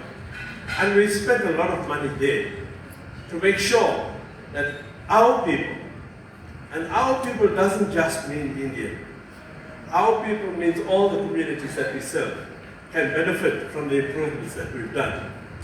And you'll see a portion of the yard in front of the stage stop because we ran out of money. So some of you will be dancing on paving tonight, and some of you will be dancing on Amgeni sand. So the fellow with the Amgeni sand, maybe it will be okay for you, bro? Because that is what we have there. So we want our business houses, our individuals who contribute to us regularly to help us make this dream come alive. It is not a dream for us, it is a dream that will keep us going, and we'll be able to continue the good work and hand over something better than what our parents handed over to us. Always remember, we must do better than what we had received, so that we make our parents proud, not just the future generations to come. So if you know I was pitching for money, I was. If you heard it loud and clearly, that is the truth. Don't give me checks anymore. There is no such thing as check. And that check that sometimes some people give got rubber in it, that it bounces. There is a thing called electronic funds transfer. Plus we have an e-card machine, in other words you can swipe your card. Feel free to come to our offices and feel generous in how much you are going to give us. The more you give us, Mother Mariammen will give you more blessings. I want to say that to you very clearly. I have the permission of our Guru to say, the more you donate to our temple, the more blessings you get. But also, you will have kept this historical place alive. It's an iconic temple now. And therefore, we want you to keep it going. And whilst I'm at that, on the 9th of August, we've appointed Yogesh Nayak to run with the media program for us. We celebrate the life of Babita Diokara. Now, you would have seen these commissions taking place and the head of committee on TV. Every day a name is mentioned in that program, and the crooks are falling like a deck of cards. If we were not in the temple site, I would have used the B word. But may they rot in hell, God. And so, we get a chance or an opportunity to work with the family to unveil the bust of Babita Diokara. And let that set as a beacon of hope and a mark of respect and a measurement that we all strive for honesty, dignity, and build a better South Africa. And I can assure you, we will have people of all race groups coming down to our temple to celebrate that life. She's become that medium to measure ourselves. So we'd like for Yogesh to please offer us your expertise. And we've got people here from E-News who can bring the television studios to us and make sure that we get this program up and running. And we would like for every single one of you to contribute to make that function. It's not a Seaman archery function. It's not a Shri Mariammen function. It's a function for the whole of South Africa. And to the Indian consulate, we invite you to be part of that as well. By the way, Babita Diokara's parents live down the road, about 500 meters from here, near the Sikoseto Primary School. Then they moved to New Cottage, which is about 1 kilometer from here. And so our roots are firmly in this area. And I'm told by her family she prayed regularly at our temple. What better way to bring her home? And so with that, ladies and gentlemen, to every single one of you that took the time to be here, now the chairs are not the most comfortable, but that's what we can afford. You will help us buy chairs with armrests next time. We thank you very much from the bottom of our hearts for the type of work that you do. Indeed, you are extraordinary in the work that you perform. And we are beneficiaries of your hard work and dedication and perseverance. Thank you very much to all the awardees that are here and your families.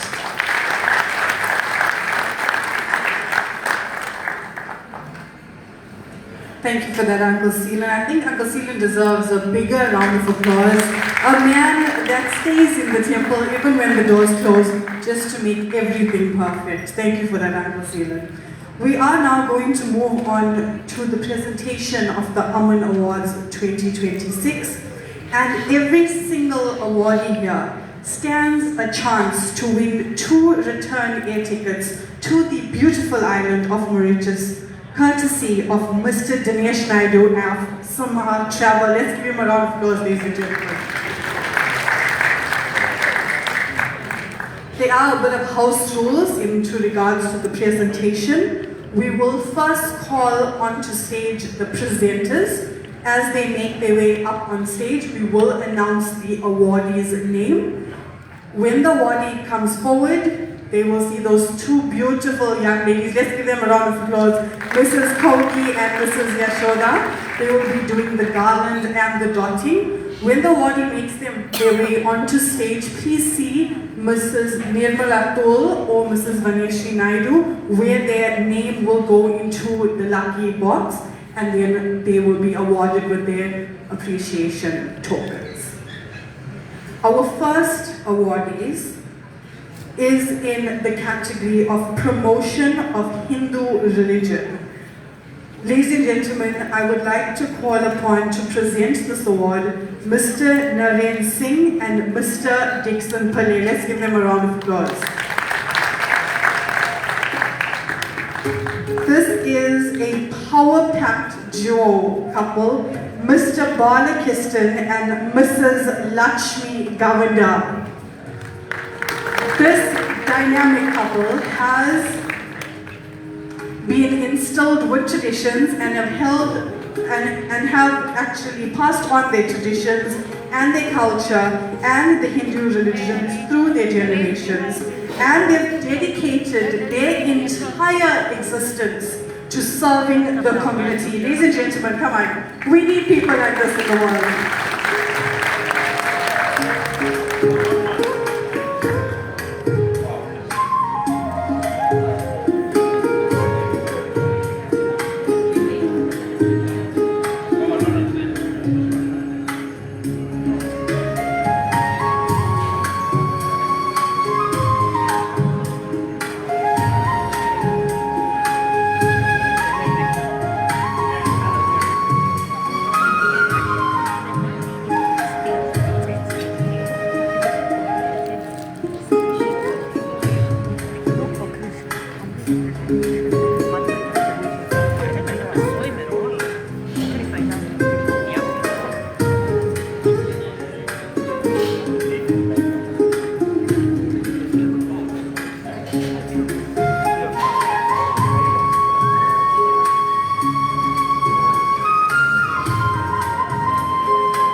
Congratulations on the promotion of Hindu religion to Mr. Balakistan and Mrs. Lakshmi Govindar.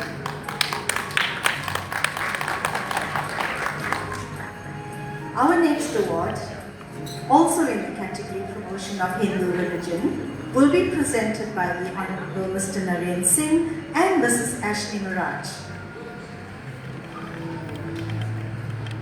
The recipient of this award is Guruji Kirat Acharya.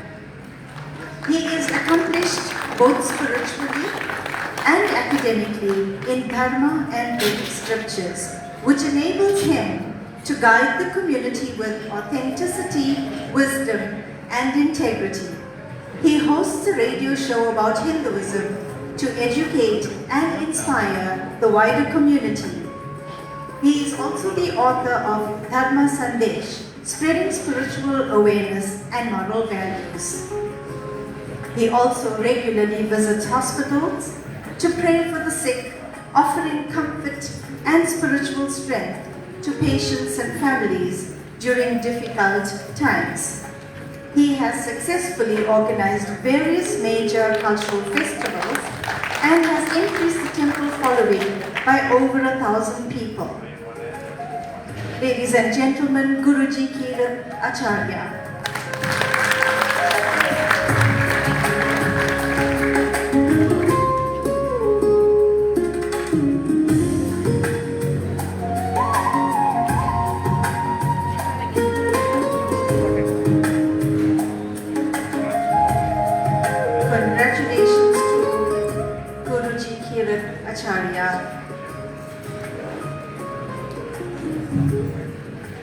Namaste, Vanakkam, Namaskaram, and good afternoon to all of you. In India, we have the function first and prasadam last so people can stay. But Shilan Bhai come up with different ideas. He said, let them feed so they can stay nicely. Thanks to the Mother Shakti, the Mariammen, Devi, the Devi of the rain, Devi of the blessing, Devi of the forest, and the prosperity. I was asking Kajal that just send me a little bit about the temple, and she sent me the morning some information. It's a blessing to be this place, as Shilan said. It's 1890 when they started to thought of that there's a place needed to be the people unite there and get blessed, that they can bring the success in a community. As earlier one of our speakers said, Mahata Pita Guru Deva. So mother is the first guru, as our Mrs. Rajmansi also said. Father second, the guru, the spiritual leader, and that all that three take you to the Deva, Mata, Pita, Guru, Deva. So all the people, those who came in 160 years back, they maybe not was skilled, not a learned apology, but was very skilled, adamant that what we going through in our life, our children, our grandchildren won't go through that. And therefore, they build a place like this, where the blessing is also, and then the school, where all the children, the produce, the lawyers and doctors, because they thought what we gone, they shouldn't go through. So the blessing and the prayer for all our great grandparents, or the grandfathers or grandmothers, those who put the first bricks here, to me coming from India just 22 years ago to stand here and receive these awards is nothing but just a blessing, because if they not thought about that they need a great leaders, they need a great children that learn all these things, other than if was not the faith, today all this not took place. So blessing and the prayers for all our arrival on those days, and they did this. I was the one person was sitting next to me explaining about it was sugarcane place, and from there they thought about that. So good. Thanks to the Shilan Bhai, archery, and Shilan Bhai Naikar. Meaning of Shila or Shilan is the mountain. Shila is also the stone. Shila is a credential, and Shila, which is Hanuman was carrying. So you are carrying those mountain of theirs like Hanuman Dada carrying. So blessing to both our chairmen. Give a big round of applause for our serving chairmen. I actually just take 2 minutes. I feel what he was talking earlier, because Mandir run with the prasadam. I see all the big queue people standing with the baskets. There was a flowers. Flowers bring the fragrance when you bring to offer mother. There was a milk, which is a peace and the prosperity, and the fruits, which is we offer the mother fruits, but ask the fruits of the karmas. But also, chairman will ask for donation or those cards, because we need it for run the temple. I am in Radhesham Mandir temple in Central Johannesburg, and I know exactly what Shilpa was trying to say to the community or the businessmen, that Mandir give you blessing, but also you need to put those money that this kind of function can take place nicely. So blessing to all of you. Thank you inviting me here. Thanks to all the people, those who actually make me to reach to this awards, especially those 180 people in the Johannesburg Center, those who my Seva team continuously works. And I must thanks to the Mariammen Temple community for giving me Kajal.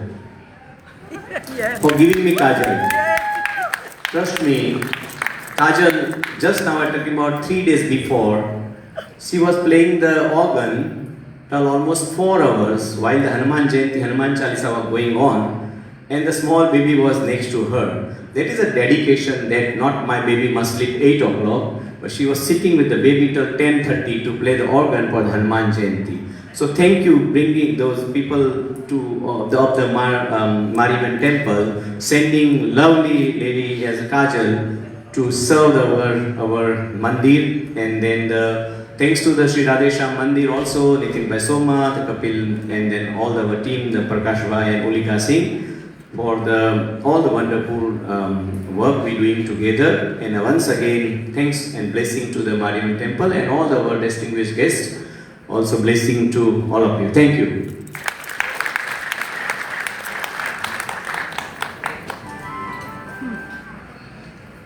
Thank you for that, Guruji. We are moving on to the next category of the awards.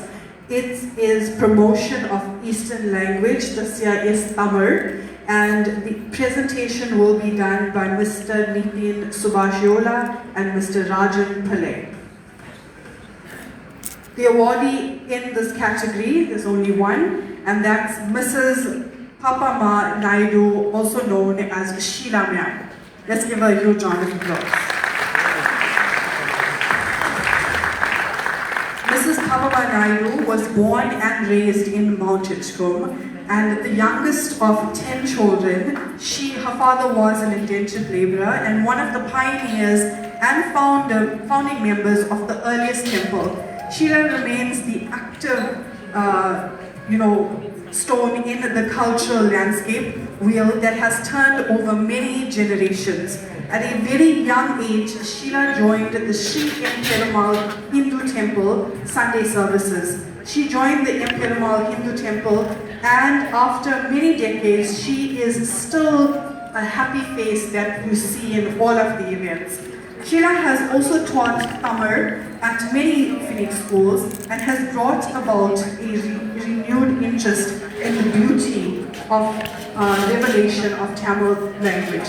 She has taught our beautiful language at Rockford Primary School for 10 years, Stonebridge Primary for 10 years, and Greenbury Secondary for 26 years. Ladies and gentlemen, Mrs. Sheila Naidu.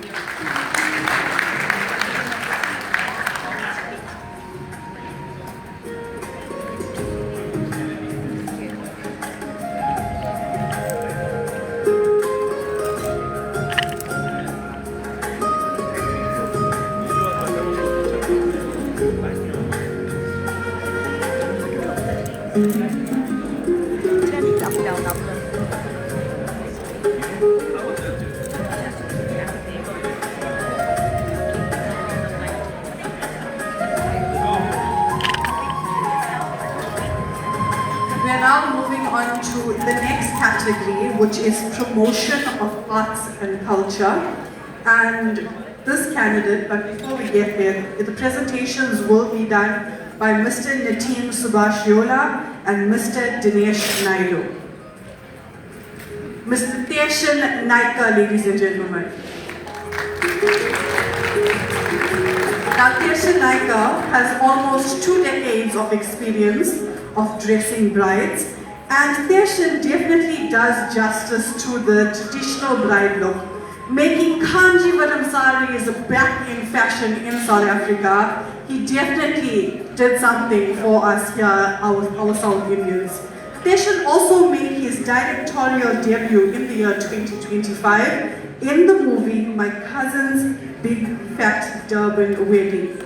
Now that's not all about him, because we all know that he shines the greatest when he becomes Auntie Sheila, with amazing cooking reels and stating some very realistic truths about the everyday Indian home, all in the name of comedy and entertainment. Ladies and gentlemen, Mr. Teshan Naika.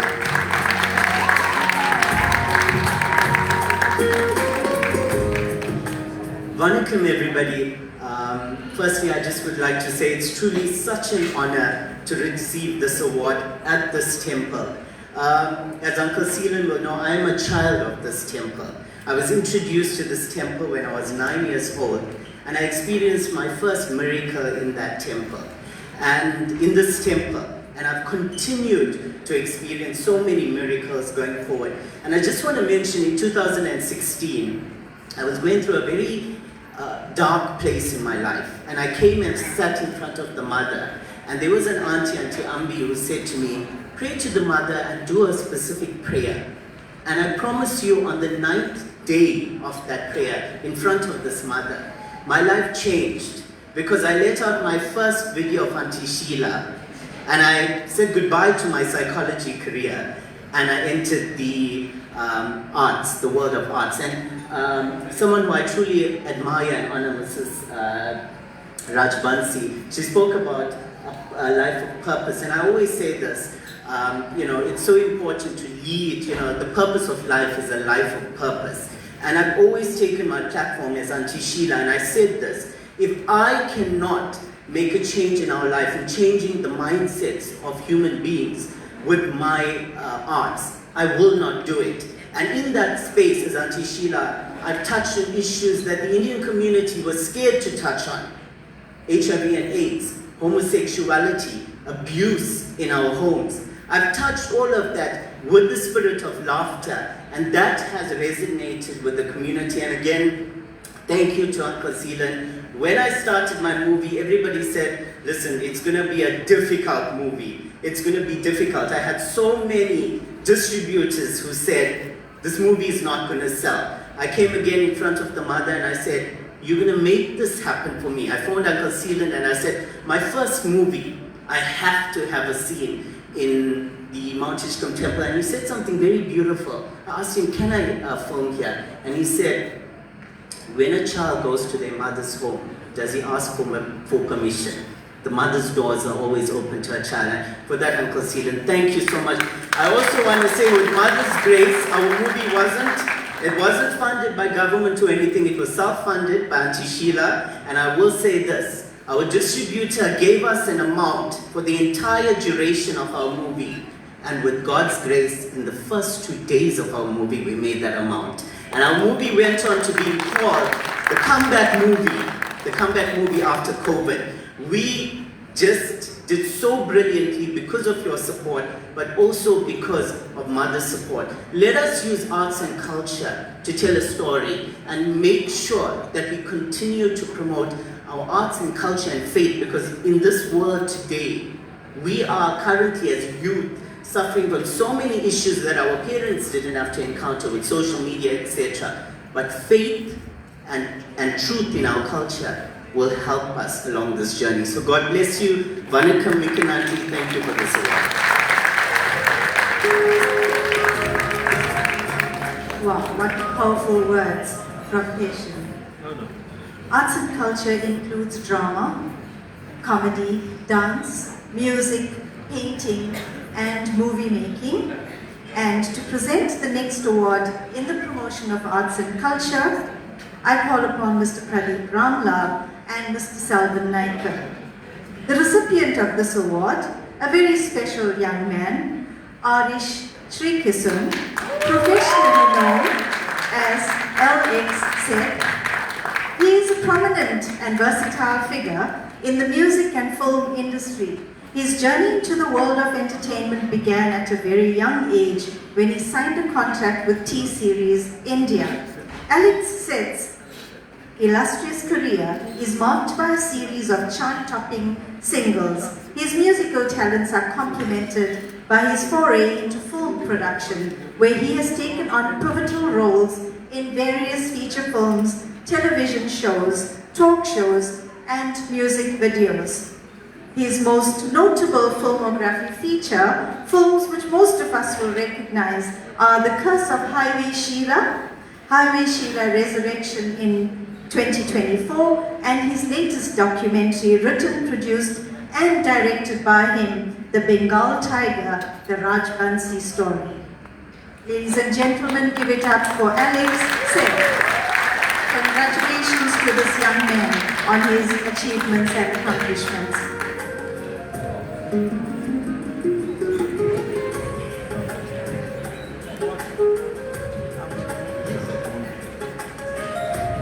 Oh wow, I paid those people in the back to clap, as I usually do. I just want to say I want to do something at my premieres that I think is very important. Mom and Dad, if you can stand up. Anita, Angad, they just stand up there. Come on now.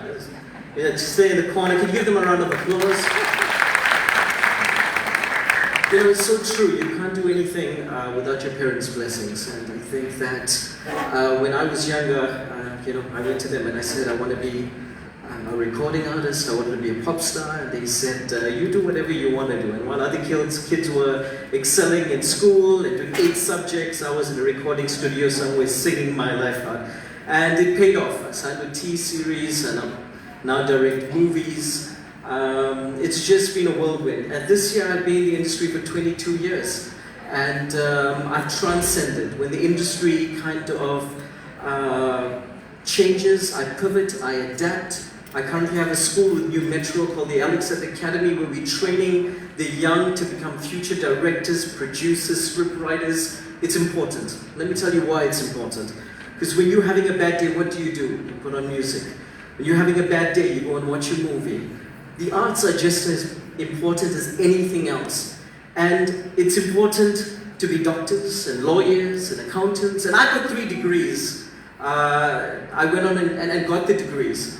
But it's also important for us to incubate singers, actors, people who dance, like this young girl who was dancing just now. It brought me so much joy because she had so much joy in her face, and I could tell that she loved every minute of what she was doing up there. When you clap for her, let me tell you something, that type of motivation is going to lead her to do other things.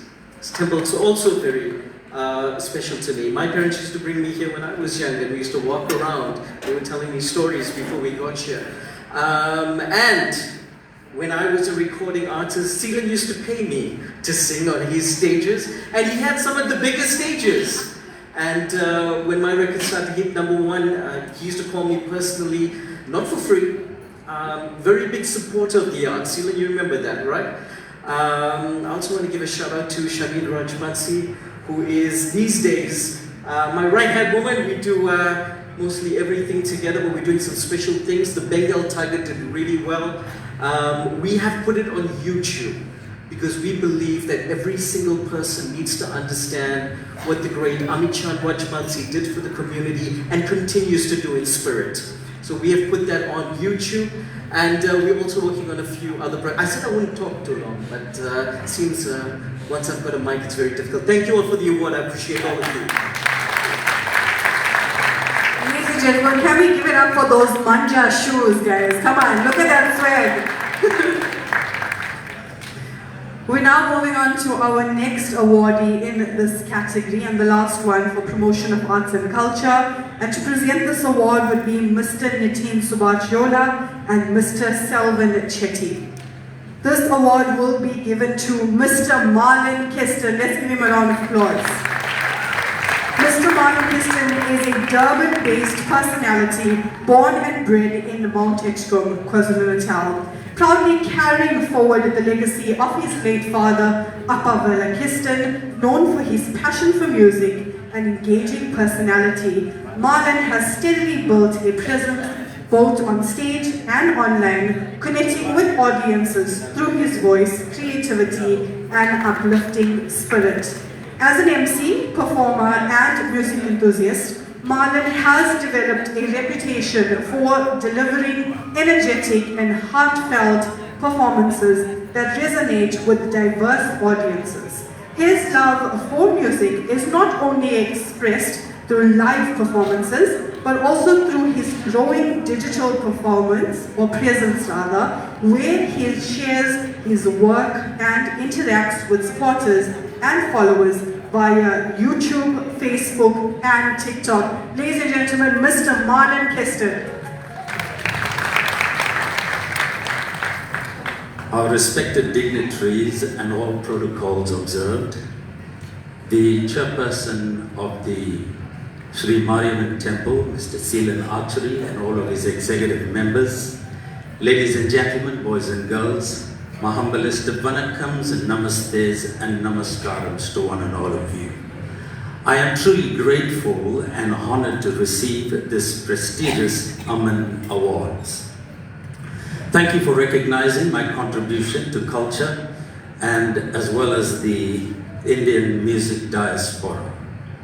Words cannot express the heartfelt gratitude that I feel right now. However, the achievement belongs to everyone who has supported and inspired my musical journey. Such persons, I would say, number one rated in my head is my late Appa Bella Kistan, Uncles Jack Kistan, Sege Kistan, Siva Kistan, and not forgetting the pioneers of Mount Edgecombe, Kalabani Orchestra, Lakshmi Stars, Lakshmi Entertainers, Eastern Shadows, Lakshmi Raga, Indian Touch, and many more individual artists. It is these bands that have been born and bred right here in Mount Edgecombe, and they have laid the path for us to follow. I will continue. As I receive this award, it inspires me to continue to create and to share my music with passion and purpose. Ladies and gentlemen, Nandri and Vanakkam.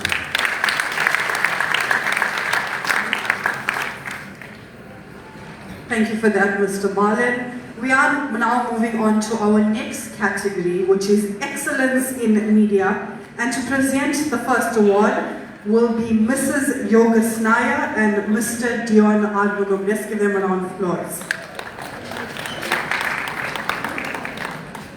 I think we are sleeping. Let's give them a round of applause, ladies and gentlemen.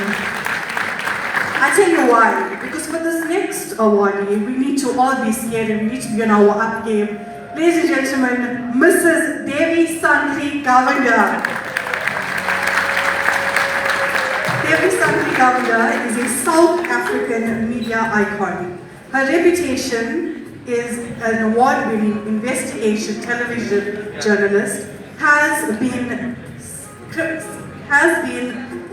supported for decades of bold, brave and fearless reporting, holding governments, companies and individuals to account. Armed with an MBA, Devi has built a brand of trust, authenticity and justice after long stints at both SABS Radio and the Sunday Times. Devi took her grounding from Carte Blanche, South Africa's longest running investigative television show, and she spent 18 years there, landing her courageous journalism while setting new standards of accountability. The Devi we know today, ever since 2020, is The Devi Show, and it is supported and joined by eMedia, eTV and ANC. The most watched television show in the group of South Africa. Let's give a huge round of applause for Devi Santri Gavanda. Thank you so much. It's crazy to stand back and realize I've been in the industry this year 33 years. No, starting from Lotus FM, but this is a very special award for me for a number of reasons. But the most important reason is when your own acknowledges you, right? It's different because these are the people who know exactly where it is that you come from. I grew up in Amzinto, right next door to Naren. We share a birthday, by the way. He's younger than me. And I grew up in an area where life wasn't necessarily easy. But I come from a community who also told me that anything was possible. I watched the first Carte Blanche, and this was during the time when South Africa was burning in the 1980s. And I told my parents one day I'm going to work for that show. So I think I owe it all to my parents who didn't want to stick with the doctor-lawyer kind of scenario and were very open-minded and accepted that I could be anything I wanted to be, which is a seriously big deal. I owe everything not just to my parents, but to the Indian community of South Africa. When I started at Lotus FM and I ended up with this talk show and I was causing drama on air just about every single night on Viewpoint, cutting the uncles off, y'all remember all of this. Y'all gave me the opportunity to learn and to grow. And you really can't ask for anything else. But I stand here on the shoulders of those who came before me, who were able to, for me, I'm sure this is one of the oldest awards for South Africans of Indian descent and others, 136 years old. We arrived here, just a few years more than that. It is a seriously big deal. Shameen Rajmansi was talking earlier about living your purpose. I am just so grateful that the universe was able to show me my purpose from the time I was a little girl, and to have a whole group of people support me in doing this. None of us stand alone. Thank you so much. Thank you.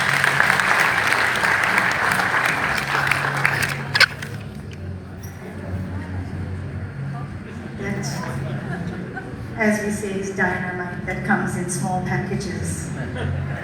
To present the next award in the category Excellence in Media, I call upon our Honorable Mr. Naren Singh and Mr. Prega Govender.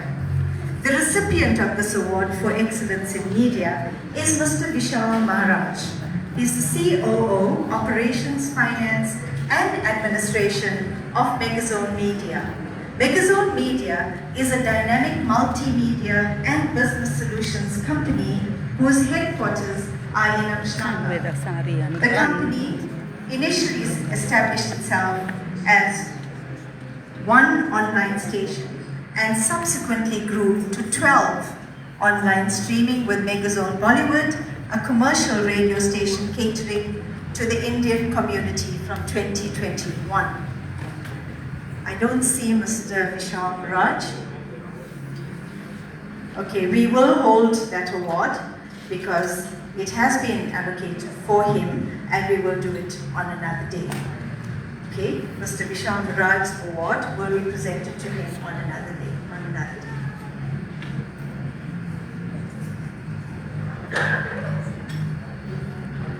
We move on now to the next category, which is Excellence in Education. To present the award in the category Excellence in Education, I'd like to call upon our Honorable Mr. Nitin Subhashiola and Mr. Roy Woodley. This award goes to West Ham Secondary School. To receive the award is the esteemed principal, Mr. B.T.J. Kumalo of West Ham Secondary. With his team is SGB Chairperson. I'm not sure if his circuit manager, Mr. D. Woodley, is present. His SMT members. Can the entire team from West Ham Secondary please come forward to accept this?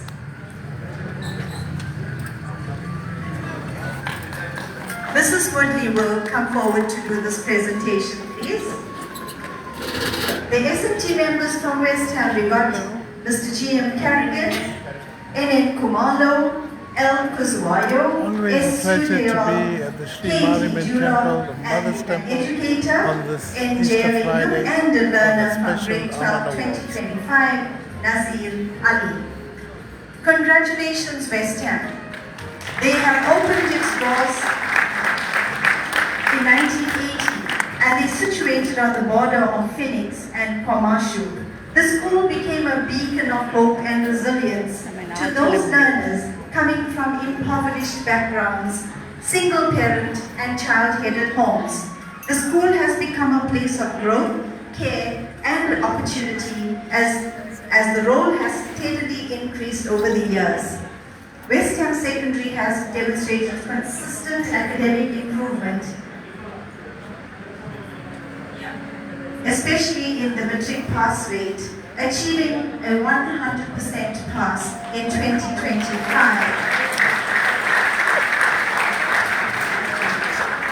Can we give them a standing ovation, ladies and gentlemen? This is no mean feat, and it takes the hard work of a number of people.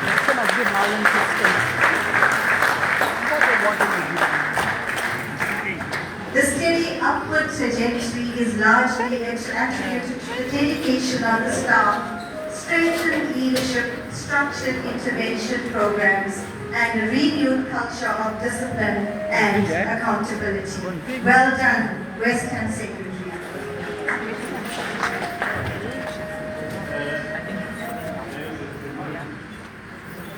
It's a great honor and privilege just to stand before you. I want to start by echoing the sentiment made by the